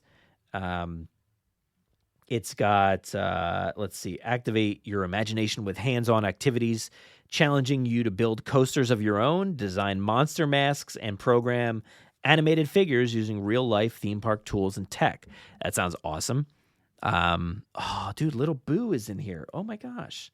Love that. Horror Night stuff, it looks like. Oh, dude, the new Frankenstein ride is there on display. Oh, dude, it's so good. And then there's more Jurassic stuff in here. You can see Velocicoaster back there. So it maybe looks like Greg is back there talking on the video screen about the ride that he built. So that's cool. But I'm excited for this. This is popping up pretty soon out in Philly. I'll definitely be out there. There's photo ops with How to Train Your Dragon, Poe and Tigress from Kung Fu Panda, Gingy from Gingerbread Man, the Gingerbread Man from Shrek. Is that how you say that, Gingy? I don't remember that movie at all. I don't remember him being called Gingy. No, me neither. I just remember he talked like this or something like that, right? Yeah. And that kind of sounded like Mickey Mouse too at the same time. It was, oh boy. Yuck. Oh boy, you're gonna go to Universal theme parks. Whoops, wrong place.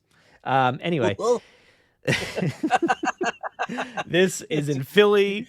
What did I say? February 14th through September 7th. So go check that out. That's exciting. And the final actual thing that we know about this year is also a theme park thing. And I've talked about it a little bit here and there on live streams, maybe on the podcast. I don't know. But this is the Universal Kids Resort that's opening in Frisco, Texas this year in 2026. I don't have an actual opening date yet, but I'd probably put it like, mid to late or something like that, 2026. But there is a full Jurassic World section, and it's called Jurassic World Adventure That's Camp. right. Yeah. We talked about this a while back, right? I think so, yeah. It says, get up close with some baby dinosaurs and put your exploration skills to the test at Jurassic World Adventure Camp. Here you'll brave exciting rides like Jurassic World Cretaceous Coaster and Mr. DNA's Double Helix Spin. Scale the Jurassic World lookout towers for a Pteranodon's eye view of the park and come face to face with a baby raptor. So this place is very cool. Hold up, Brad. You got to say the raptor like Owen now, because you've been doing the voices. We got baby raptor. We got baby. You can come face to face with a baby raptor that I personally trained. All right. Oh, this is all great. That's great, man. But yeah, look at this. I mean, the ride looks great. The roller coaster. It's all kiddie stuff. It's a kids park. It's not Universal proper. You're not going to get the full thrill experience. This is a kids park. So if you've got kids that are into DreamWorks stuff, this is going to be Camp Cretaceous. This is going to be stuff like that. So, Gabby's Dollhouse, other things I can't think of at the moment. This is something that would be like great for my niece. She's still very little right now, but she loves dinosaurs, and my niece would love once she gets a bit older. This would be like really cool to take her to something like this, because she hasn't seen Jurassic Park in full yet. My sister has shown her clips, and she likes it, but she hasn't seen. My sister doesn't show her all the the dinosaur kills and stuff like that. Yeah, like we want her to get older to see that, because she does get scared sometimes, like with certain things with dinosaurs. They're still a little scared of her, but once she gets a bit older, this is something awesome to take little kids to. Like like I don't have kids of my own, but I have my niece and my nephew, and I know they would love stuff like this. Yeah, this would be a great year for me to head out there with the family. I think my daughter would be the perfect age for this. My son he's getting a little bit older, so he might like age out of some of this stuff. But dude, any Jurassic fan should be getting there to ride the Mr. DNA ride. Where in the world are you going to be able to go on a Mr. DNA ride? Please, go. It's going to be a silly little like I don't even merry-go-round Ferris wheel kind of attraction, but like get on it. So they've got the Jurassic World Cretaceous Coaster, which I found some new information that I had not seen previously about it. It says Baby Bumpy, the curious ankylosaurus, has gone missing, and we need your help finding her. Board a Jurassic World Ranger vehicle and join the search as you roar through the land on this exciting roller coaster ride. Kids and their grown-ups will zoom through twists, turns, peaks, and valleys while keeping an eye out for an adorable little dinosaur. The height requirement is minimum height of 39 inches or 99 centimeters. Supervising companion required for children under 48 inches. Must be accompanied by a supervising companion. And then there's also the Pteranodrop, which it says, get ready to take the skies like a real pteranodon. Kids and their grown-ups will soar into the air and see Jurassic World Adventure Camp from new heights, feeling the thrill of gentle drops, bounces, and dips just like a real flying pteranodon. The height requirement for that is a minimum height requirement of 36 inches, 92 centimeters, and the supervising companion is required for children under 48 inches. So, pretty cool. Where do I have an image of that? It's just a little drop tower for the Pteranodon thing. So you can see that there is like a play area, walk through the drop tower, Mr. DNA, and then the roller coaster. I've seen the drop tower like at Six Flags and other places like for adults. Honestly, I would get on that one than the other one.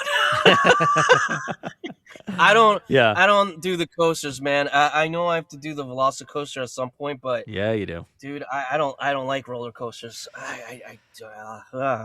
Not for me.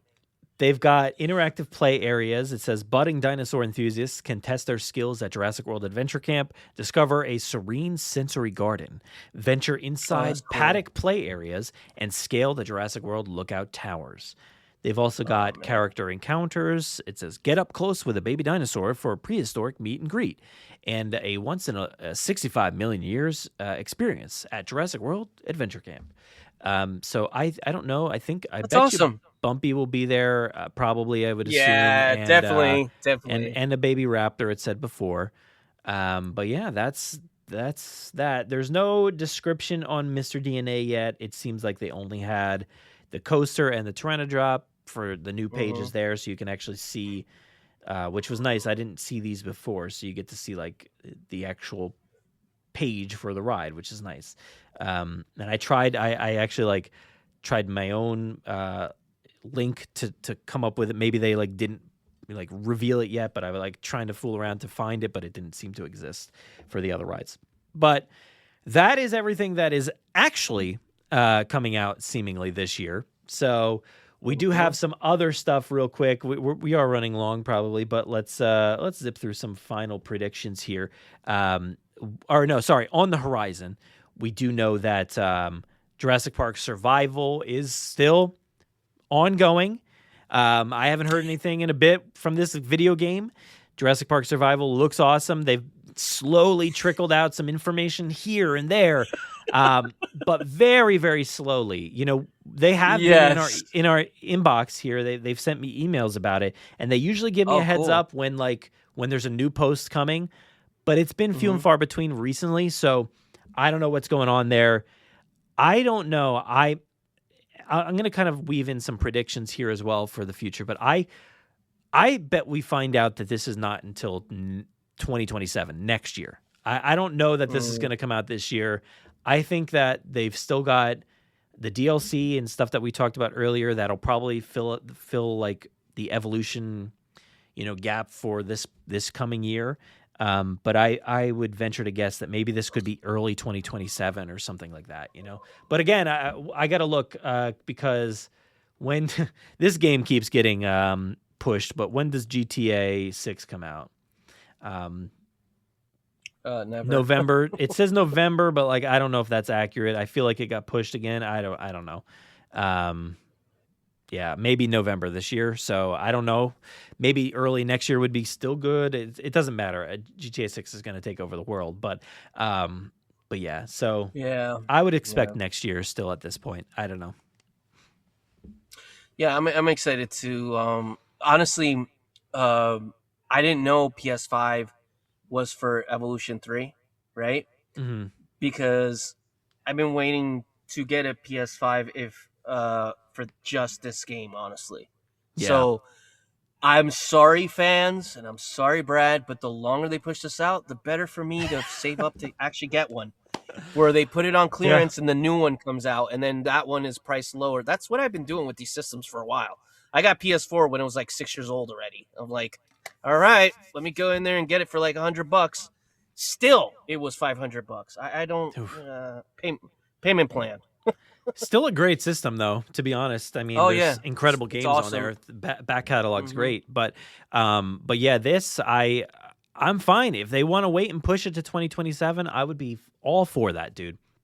Because I don't want them to rush. I want them to take their time to get it right. Exactly. It seemed like the game was farther along the first time we heard about it, but then it seemed like they kind of took some steps back. I don't know if there were rewrites or anything, but I have no idea what's going on here, when this is going to come out. I think the last thing we got maybe was a showcase of the actress who's playing the character. It was a showcase with them, and then there was another one where they're talking with the guys creating the game, and they showed some some footage and concept art for some of the stuff, and the game looks fantastic. I had one kind of nitpick, and it was kind of I feel that some of the designs are Jurassic World designs rather than Jurassic Park designs, but it's a nitpick. It's not going to destroy the game for me. It's just something that's that Brachiosaurus looks like from Fallen Kingdom rather than Jurassic Park, But yeah, we're never going to get away from that, man. it's never gonna. Yeah, it's never gonna be perfect because the franchise has always been not on like a timeline that's straight. It's always like, Yeah. All over the place, But, and it's all good. But who knows? But That's on the horizon. Again, I have no concrete Mhm. information. I don't know that they'll reveal anything this year. I hope so. I feel like they should. But you never know. You never know. I don't It'd be know. cool to get, Maybe like, it comes out this year. It could come out this summer or something, or in a few weeks. I don't know, but doubtful. It'd be cool to get like a video of like more gameplay. That'd be awesome. Like at least like one part. Don't spoil the game for us, but like at least like one part where like I don't know, they're in the lab and they have to use a key card or something and it shows a raptor chasing them. That would be awesome. Just get some of that, like a little tease of what we're gonna be doing. Maybe Summer Games Fest will actually like fill us in on some information or something, or we'll have to wait till the Game Awards again this coming year. So, but yeah, so there's that, and then also on the horizon, which I don't know again if we'll get any kind of information on. But speaking of Universal Parks, there is also another theme park that's being planned for the UK, and there's this artist rendering, which it doesn't necessarily mean anything, but this park is way off in the distance, 2030s somewhere. But there is a Jurassic looking section here, which this very well could be the full Jurassic World ride that's like in Beijing. You can see like the rooftops here and stuff like that. They've got like that's Jurassic Park, Jurassic World style. You see the gate right there. Yeah, you see like the Innovation Center kind of entry here, the gates, all kinds of stuff. So the waterway, this very much looks like I think the one that's in Beijing. Is that where it is? I don't know. But yeah, so that's on the horizon. We don't really know if we'll get any kind of information on that, but they are talking about it. It is out there in the world. They're planning. They're doing all kinds of stuff to get this up to date. So there's a December 2025 local letter there. There's fact sheets and stuff like that. So they are working on this, and I just wanted to keep it on the horizon for this year. So we'll see. But this is again not coming until like 2031 or something like that. It's a long ways off. Well, let's let Tom know that like around 2030, 31, whatever. You should, we're gonna crash at his house for a little bit and go to this park and hang out. But yeah, I'm down, Tom. If you are, we're gonna crash for a little bit and visit this park. There might be a Back to the Future roller coaster. There's been a lot of rumors that this is a Back to the Future coaster. There's all kinds of stuff. Oh, that's cool. But yeah, it's out there, and can't wait to see. But predictions. Let's kind of talk about some quick predictions here for this year. Other things that maybe, we didn't talk at all about a new movie, right? So there was an episode. I remember, I think we did an episode, maybe it was, do you remember? I think we did the one in 2023, me and you, where we're like, yeah, I don't know, man. There's nothing in store for us anytime ever. We have no idea when they're going to do a movie. And then literally 1 month later, they're like, here it is. Here's the director. Here's a guy. We've already fired this director. We've got a new director. And then Rebirth, took over. So, but yeah, that was like 2023. Then we did the 2024 one. And then this year, like we have no word, right? But there is rumors that they're bringing back the cast and Gareth's coming back. So there's those rumors, but I don't know, man. What are your thoughts? Do you think we get big announcements? Do you think everybody's coming back? Do you think nobody's coming back? Do you think Gareth's back? Like what do you think's going to be revealed this year? Well, I know that maybe it was at the moment, maybe he is coming back, but didn't Jonathan Bailey said he was going to take a break from acting for a bit? Yeah, I believe he did, but okay, so probably not him, right? Which sucks because I really liked him as Dr. Loomis. I thought he was great, I like the dynamic between him and Zora. Definitely Scarlett's coming back. She loves Jurassic, so like to get her back in a film would be awesome.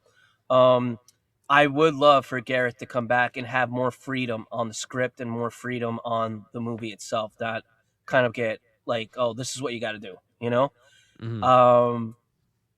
But as far as announcements, I think we might get something, definitely. I don't think they're going to stay quiet for an entire year about this, because while Rebirth had that, not everybody liked it, it still was a successful film. So Yeah. it's definitely coming to a point. Hey, buddy. I wanted to bring up this article here from E! News. And they say Jonathan Bailey sets the record straight on his hiatus from acting. Look at that Jurassic World video right there. It says he previously shared that he planned to stop acting for a bit next year to focus on his non-profit organizations supporting the LGBTQ plus community by partnering with global brands. But he says, I then did an interview with a magazine when I was cycling between Rome and Pisa on the way to a friend's wedding, and the internet kept cutting out, Jonathan recalled in an interview with Esquire UK, published November 9th. As a result, there was an unfortunate misquote that I had said I'd stopped acting for a bit. My intention was to say, next year I'll be back, but yeah, the ripple effect was extraordinary. By Monday, the headlines were saying Jonathan Bailey has quit acting. So it doesn't sound like he's quitting acting. It just sounds like he's maybe, he'll be back next year. Be back. So I don't. Yeah, I don't know when. If they do start this movie this year, I hope not. But I hope they cook it, dude. I hope they cook for a little bit longer. Yeah, man. I don't want this rush. Even if it means like waiting a year or two more, or even 3, I want it to be completely fleshed out type of movie where they really work on it, put pre-production, have like really good talks. The only thing that I am hoping for not to happen is let me see, 3 things I don't want in this new one. 4 things. If they make this new 5 things that I don't. Well, basically, no more mutants, no more hybrids, no human dinosaur hybrids either.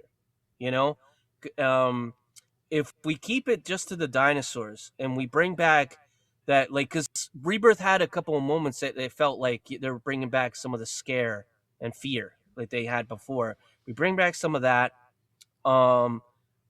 And they just sit there and just really look at what the fans have been saying and really look at the successes of what they've had in the franchise. Take apart those pieces and set scenes like that were like scenes that really had us on edge. You can like T-Rex breakout, the RV scene, the escape in the city, the river scene in Jurassic Park 3, the raptors in Jurassic Park 3, the smart raptors and stuff, Jurassic World, the scenes with the Indominus just going through these the ACU, right? Fallen Kingdom, the scene with like actually, Fallen Kingdom, I don't know. But Dominion, there's if you like go through the movies and they actually sit there in like a boardroom table and they're like, that was cool. The fans reacted to this. The fans reacted to that. And actually not make a fan movie, because that doesn't always work, but take some of those things and create something where it all works together and let it marinate and work. Don't rush it. You rush it, this is what you get. Just a bunch of people that, yeah, they liked it, but so much hate and so much, the writing's so bad, this is bad, they rushed this and that. It was successful, but it could be more successful, and it could be like Jurassic World all over again if they take the time to really make something awesome, So that's all I hope for that, because it's going to happen. There's going to be another movie at some point. It's not going to end like that. Yeah.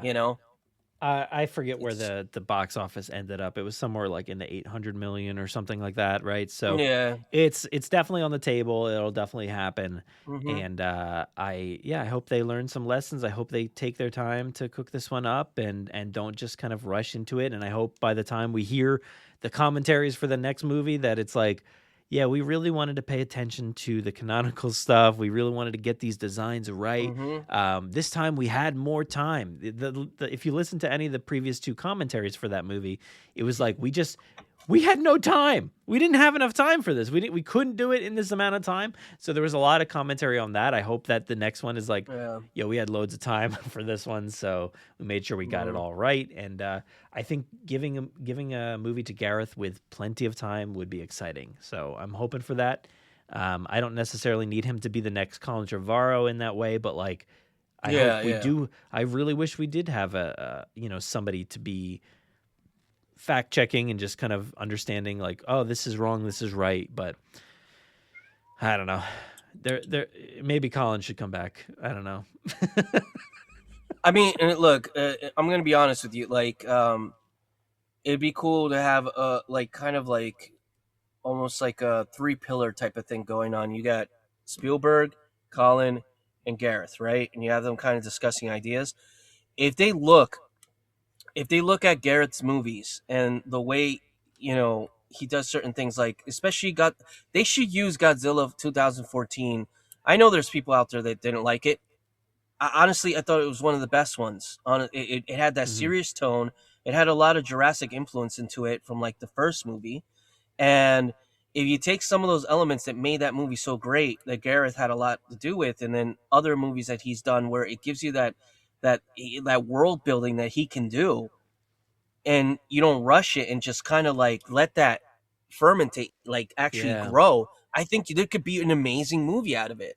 But you have to give this guy some like space to do it. He got onto the project. He did a lot of cool things. He might have had a little input on dinosaur designs. So I think he had a bit of input on the T-Rex, definitely. And when you really think about it, the T-Rex with that thing that it has on its like chin, that's definitely influenced from like what was that movie? I think it was like Gorgo or something like that, and it was an Allosaurus. It had that chameleon thing like this. It's an old movie. I'm talking about stop motion animation back in the day, right? There we go. Valley of Gwangi. Oh, okay. You watch Valley of Gwangi. It's like the stuff that they have on the T-Rex is very similar to that. So if they're going back and looking at stuff from back then, go back into your own franchise and look at what works, what doesn't, and build something awesome off of that. Yeah. But yeah, if they say they're gonna like, oh, we're starting to film something, it'll be out in 2027. I'm gonna be like, oh, all right, well, I'll watch it, but I know it's gonna be the same thing again, I hope we just get the announcement that like it'll come out 2028. Like that would be great. I'd love that. Because hopefully we'll make it there. But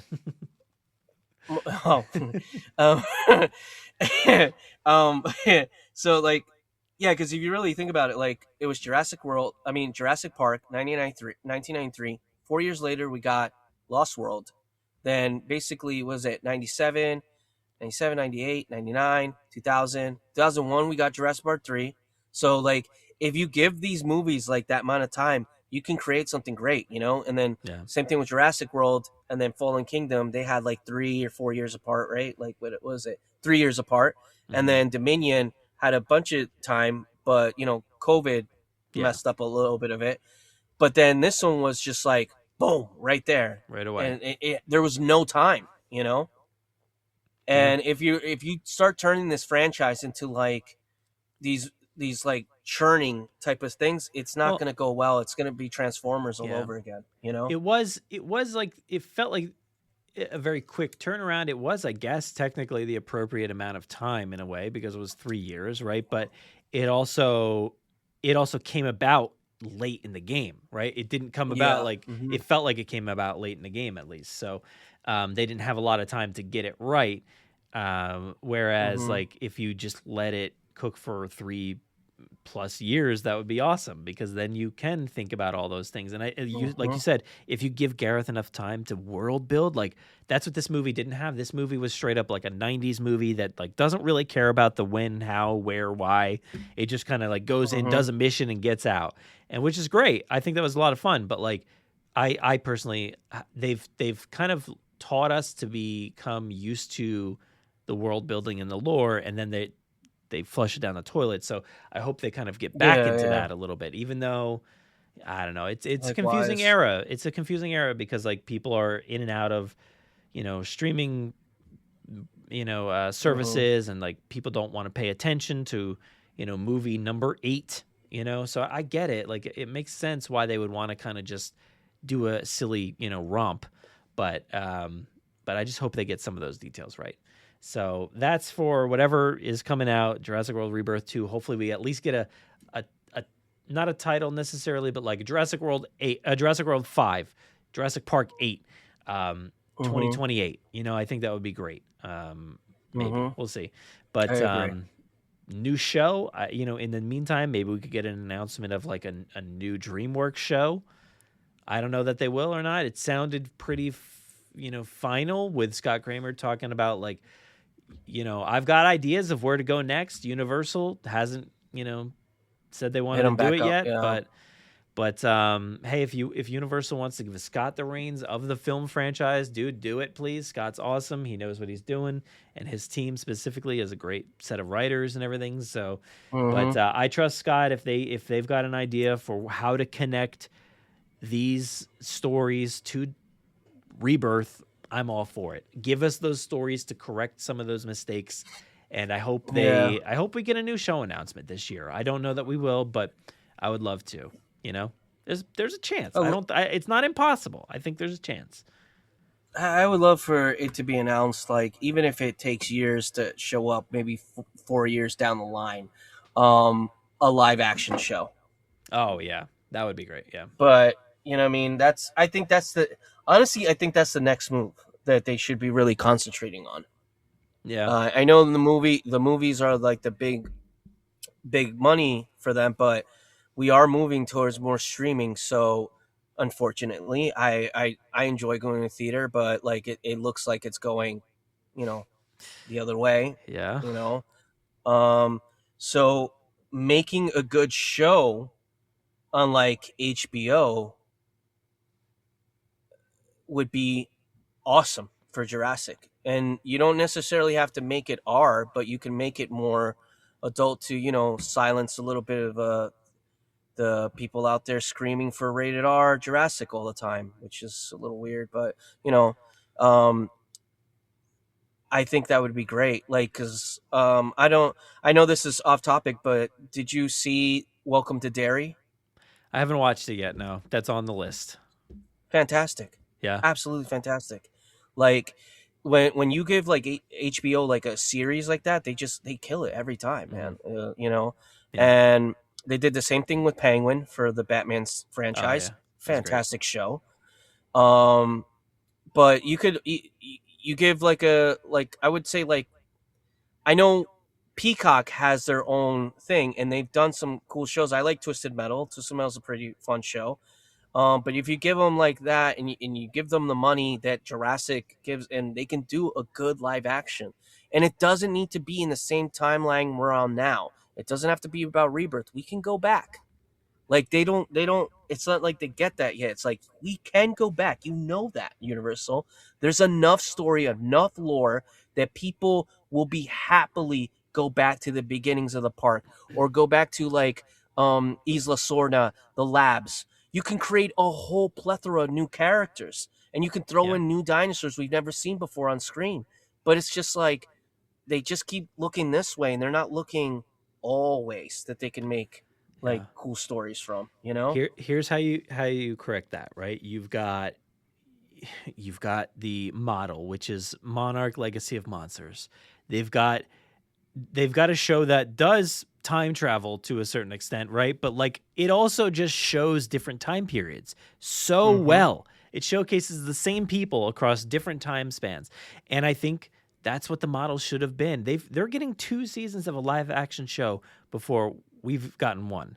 And I mean, I know they're catching up on the amount of movies now at this point in a way less amount of time, but like if you were to do a live action show that showcased the Rebirth era, a story there, but also tied into the past, like the flashback sequence at the beginning of Rebirth, that era, whatever that was again, I forget, it was convoluted. And then also the 93, 97 era. Like you could do 3 different timelines of intertwining storytelling.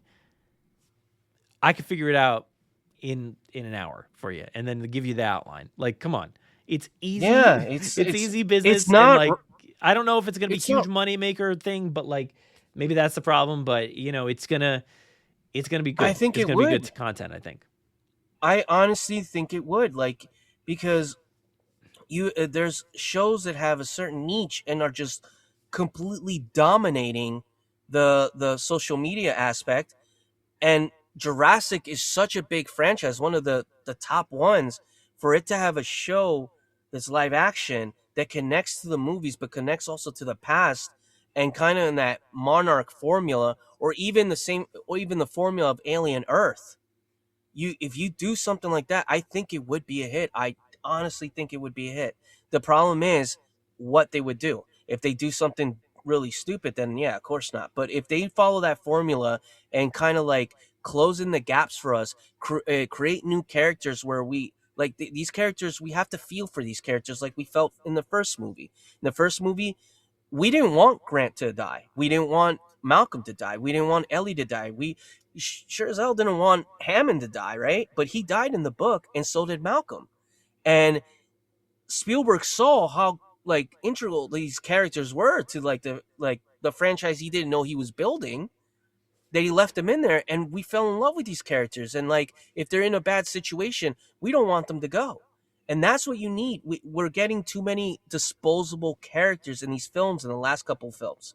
And like, for example, like Mills and the guy in Rebirth, I can't remember his name right now. That guy, Krebs, right? Yeah. That's the thing. Like, I didn't even if like, yeah, he was secretly the bad guy, blah blah.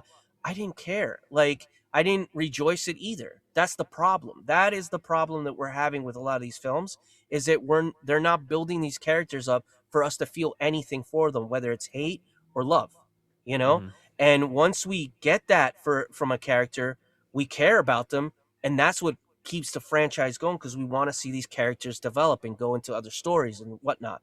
And I would say that some of us like Owen and some of us like Claire, but there's as well, like, I can honestly say that I like the old characters more, maybe because I'm from the older generation, right?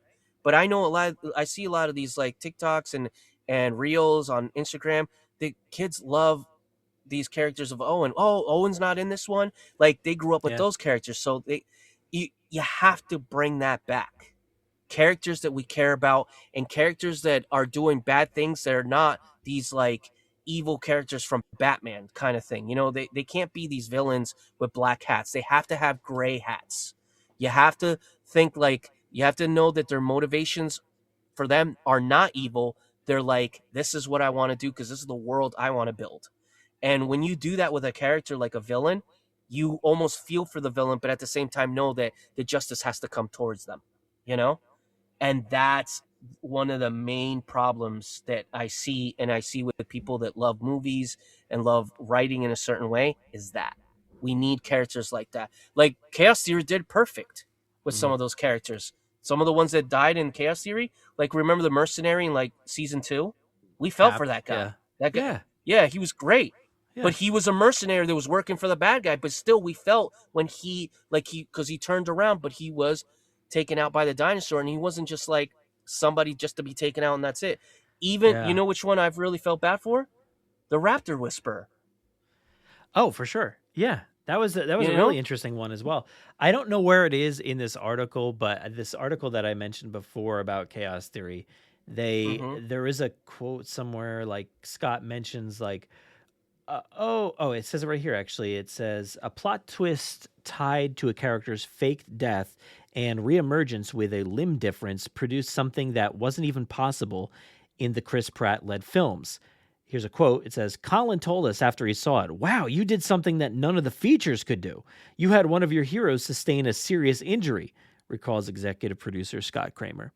So, like, right there, Colin says to Scott, like, you were able to do things that we aren't even able to do in the live action films, which is like saying something that Universal maybe had too much control over it. It's all, at this point, a very much a money-making machine. It's like we can't invest in Chris Pratt and Bryce Dallas Howard and then kill them off, you know? I don't know. Like, it kind of stinks that we can't have, like, why couldn't somebody like Lowry or, you know, Vivian or somebody have died that we liked, you know? Not that we especially in loved Dominion, them, but, you know? in Dominion, they're one of the things that, like, isn't great with Dominion. One of the my biggest gripe is the sense of urgency or danger for the characters. They didn't have it. Like, the Gigantosauros didn't eat anybody. It ate locusts and a deer. You know, like, how is that dinosaur such a threat that, like, for example, I'll give you this with Jurassic Park 3. When the Spinosaurus killed the T-Rex, it just showed how much of a threat it was. Yeah. All of us that grew up with the T-Rex being the most bad dinosaur, like unstoppable force of nature, then you see it get taken out by the Spinosaurus. It's immediate. It hits your nervous system immediate. This guy is bad. Like, not bad, but I'm saying, like, this guy is a force of nature now. Yeah. And when you're like bringing in the Gigantosauros, like, oh, this guy is going to be the Joker of the Jurassic franchise. Yeah. And he doesn't do anything. Like, what Joker are you talking? Are you talking about, you know, the one in, like, a Batman Arkham Asylum that has, like, the Bane stuff that he's, like, all lumped up? He's sick. Are you talking about that Joker? Because that's the only one I kind of saw, because he didn't do anything, dude. And then, like, with Fallen Kingdom, you have the Indoraptor. It didn't do much either. And taking out the scenes where supposedly that they had where it was like rolling the skull and killing some of the, like, the trappers that were going into the cage. We need some of that. You can't be taking stuff like that out, because when you take stuff like that out, you don't get that background and people feel nothing for it. And it's almost like they're paper cutouts for them. Like the Distortus Rex, there's writings, I don't know if they were official writings or whatever, that this animal was a tortured animal, that it felt pain every time. How the hell were we supposed to know that in the movie? You That's know? a bummer. And like, that's when my you problem read with that, you feel bad for it, but, like, most films You know what and I mean? television today, like, how many articles have you seen about the Duffer Brothers confirmed this about season 5? And you're like, I don't want to read that in a tweet. I wanted to see that on a No. screen. So the same thing with the Distortus, you know, but at least we did get, I will give it some justice here. Rebirth did kill off a Velociraptor in the same way that the Spinosaur killed the T-Rex very quickly, but it did do the same thing to establish its dominance and say, "Hi, hey, I'm the better creature." and you know, right and this you know, moment. and So, you want to know why it didn't work for me and a lot of people that it's saw that blurry movie, and they in the were just like, background. no, it's not so much that. The Spinosaurus, whether or not it's like you look back and it's not an accurate dinosaur now, at the time it was a real dinosaur. When you have a mutated thing like the Mutodon take out the Velociraptor doing exactly what the Velociraptor can do, only it can fly or something like that, not every some people like them, you know, but it wasn't like as much of a hit as like a real dinosaur doing that. Like, the Indominus Rex is the only dinosaur, honestly, no offense, no, I'm not trying to diss on the Indoraptor, but it's the only hybrid dinosaur that I felt was a real threat and felt real, you know? The Indoraptor was kind of like a cop-out from the Indominus Rex. I was like, really? We're going there again?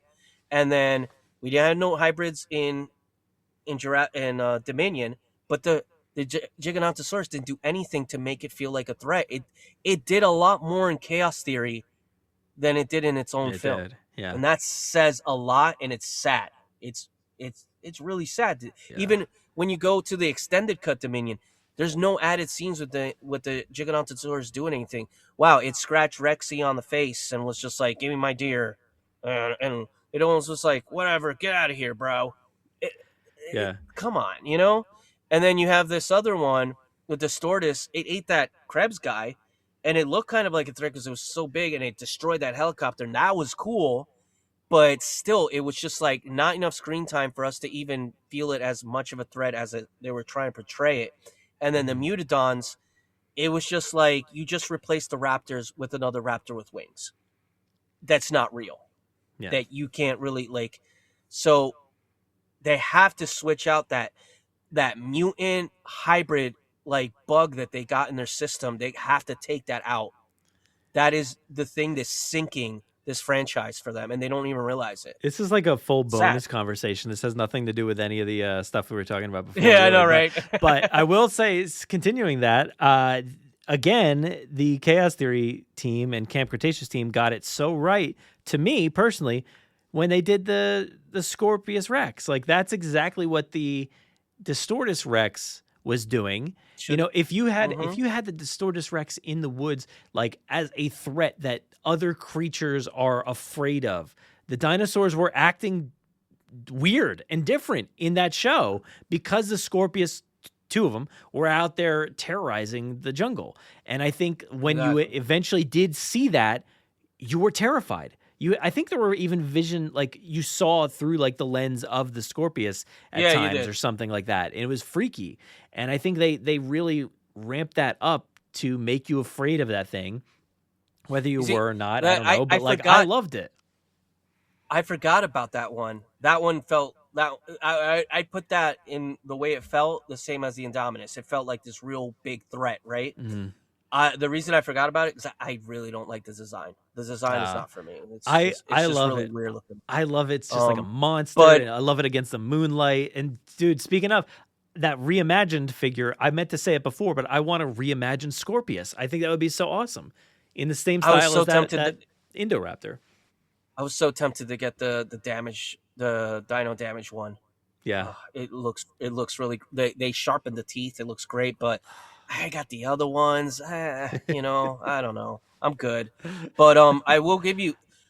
After talking this much about like Chaos Theory and Camp Cretaceous, they really should give what is his name? Scott Kramer. Yep. Give everybody a DreamWorks spot. Yeah. They should really give him and his team a spot at the table for the franchise. They're and I'll say it, and I don't care. They're really stupid if they don't do that, because this guy knows Jurassic, and there's some things in the show that are a little wild sometimes, you know, Brad machines, but most of it felt like Jurassic Park, and it felt like Jurassic World, and it's almost like they were taking the brunt of the work that the movies weren't doing. And it was almost like they were doing all the legwork for the movies. Like, oh, wow, all the stuff they forgot about. Well, let's put it in our show. And they made it work fantastically in an animated show. They did more than the films, dude. And that says a lot. And that's where I'll leave with that. Just love it, man. Come on. Well, 2 hours that was awesome. of talking, man. I think we did it. 2026. Oh yeah. I don't know if any of that had anything to do with it, but we are excited for 2026, and it's going to be a fun year, I think, for Jurassic, for the podcast, for dinosaur fans. I'm excited. I can't wait to see what's on the horizon with some of those predictions and some extra things that we didn't even know about. You know, I showcased the things I could find, which was barely anything at times, but hey, 2 hours later, we got through it, man. Thank you for doing this last second and spending a whole night with me. What do you got going on? Anybody can find you? Can anybody follow you, see what you're doing? So I'm always on Instagram, but Instagram has really I'm gonna say I hate that platform now. It's just it doesn't. My audience is not growing. Whatever I put on, I get like 5 likes. Nobody sees any of my stuff anymore. Yeah. And it happens more and more often, and it sucks because it was a cool page, but it's just like that. Instagram is just it's changed. It changed horribly.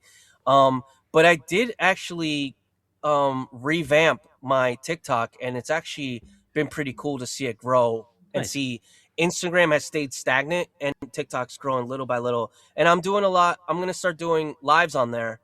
And I feel like those are more fun than doing the Instagram ones. Because in all honesty, I feel that the lives on TikTok, the people that follow me would actually watch them. And the ones on Instagram, only a few friends would actually come through when there's 5,000 supposed followers. But I feel they're all robots now or dead pages.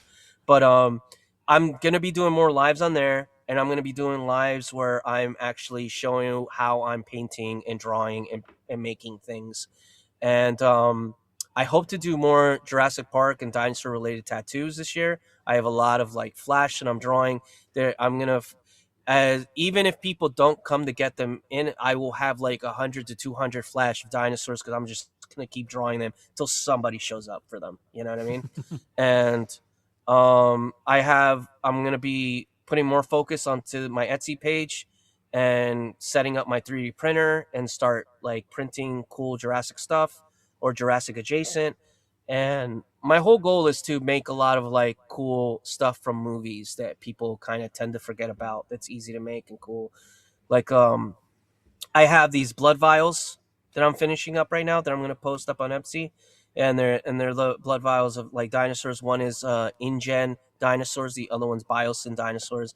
And then I think if those two do well, I will make a special one of like either mistakes or dinosaurs they didn't tend to make. So definitely a blood vial for Spinosaur, definitely a blood vial for an Indominus Rex, stuff like that. Cool. Because the InGen one is the basic dinosaurs you get in the first movie. The Biosyn one is the one that you get in Dominion, Yeah. And then, everybody's, some dinosaurs that people love will not be in those, so I will do a third one. But stuff like that is where I have my focus. And T-Rex P, that's coming out soon too. I finally got the formula right. There's no, like, it was tough because, like, it kept getting mold, because of the ingredients I use. Mm-hmm. And I had to find out, like, use mold inhibitors that take out the mold. And finally, I've had this, like, sitting, like, in the sun, like, since the summer, seeing how many months throughout, like, it does, and it's perfect. It worked. The Nice. formula finally worked. I could finally start selling T-Rex P. How did you get that T-Rex? You don't want to know. It's cool. It's going to come with like a Spinosaurus card. And all these cards that come with, like, for example, the slime that I do, the Dilophosaur slime, they come with the renderings of dinosaurs that are drawn on the card. They're my drawings. They're like, I don't take like the Jurassic Park or Mark McCary stuff and just like put it up there. Like that's why I said I was looking a lot at Mark's Spinosaur drawings, because I'm drawing the card of the Spinosaurus for the T-Rex P. And it comes with like facts and stuff. It's cool stuff. It's a nice little like item you could put on your shelf that's unique. That's not going to be made by like mass production. It's just going to be a few of them that I make, and that's it, kind of thing. Yeah. Done and done. Yeah. But that's really what I'm working on, man. Just trying to get back into swing of things and with my art in Jurassic and dinosaurs and creating again. Because honestly, that's what's keeping me going. Yeah, dude. Life will not be contained. Life breaks free, it expands to new territories, and it crashes through barriers painfully, maybe even dangerously, but well, there it is. There it is. I'm simply saying that life finds a way. That'll do it for another episode of the Jurassic Park Podcast. We appreciate each and every one of you for listening and sharing in our love of the Jurassic franchise. Even when, it might seem like there's not a lot going on, there actually is when you kind of dig into it. And I think there's going to be a lot of fun stuff for us this year. And, sometimes you have to make your own magic a little bit. And we certainly did that a few years ago with like the 30th anniversary of Jurassic Park. And obviously during those 14 years it was between Jurassic Park 3 and Jurassic World. And, we kind of thought we were going to have to do it between Dominion and Rebirth, but hey, they kind of threw another one at us real quick. So who knows? Might get another one real quick. We might not. I don't know. So let's keep everything alive. Let's keep everything fun. I'm excited to get the conversation rolling again. And like I said in the beginning, if you have Any thoughts or ideas as far as what you want to see on the podcast, let us know. If you have any person in particular that you want to see focused on, go ahead and let us know as well. But I'm excited for 2026. There's a lot going on, and it's going to be fun here on the Jurassic Park podcast. And of course, that wouldn't be possible without people like Jay Jurassic for joining me once again. Jay, one of my oldest friends here in the community. And I don't mean that because he's just an old man at this point. Yes, that's probably true as well. But, we've been friends for a while now, and I'm excited to have him, by my side here on the show for all these years. And, I think when it comes to looking forward to things and talking about past experiences, Jay is awesome, and he's the perfect guy to do that. So definitely go give Jay a follow on all the platforms. Thank you so much, Jay, for joining me. And as always, thank you to our podcast host, Podomatic, for giving us a place to upload the podcast each and every week. Please, everybody out there, just know that you matter. Stay safe. Be kind. Fight for representation, change, and equality in the Jurassic franchise. But more importantly, outside of it, in the real world, it's beating that drum. It is especially needed these days. Let's be sure to make this world a better place.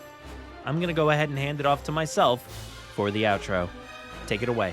Saddle up, let's get this movable feast underway. Continue the conversation with us on Threads and Instagram. Watch our content on TikTok and YouTube. Find us on the web at JurassicParkPodcast.com. You'll find today's episode show notes, articles, contributor bios, and so much more. You can listen to us on Spotify, Apple Podcasts, our website, and wherever else podcasts are found. So please be sure to follow along and share with your friends, family, and fellow Jurassic fans. If you haven't already, please give us a 5-star review on Apple Podcasts and Spotify. We will read your Apple reviews at the end of most episodes, so be sure to spare no expense. Don't miss our Wednesday night live streams, toy hunts, reviews, in-depth bonus content, gameplay, event and theme park coverage on our YouTube channel. If you want to get a hold of us or participate in the Jurassic Mailbag, you can fill out the contact form on our website or send emails and MP3s to JurassicParkPod@gmail.com. Feel free to call our voicemail line at any time to leave us a message or just to say hi. That number is 732-825-7763. Thank you so much for listening, and as always, enjoy.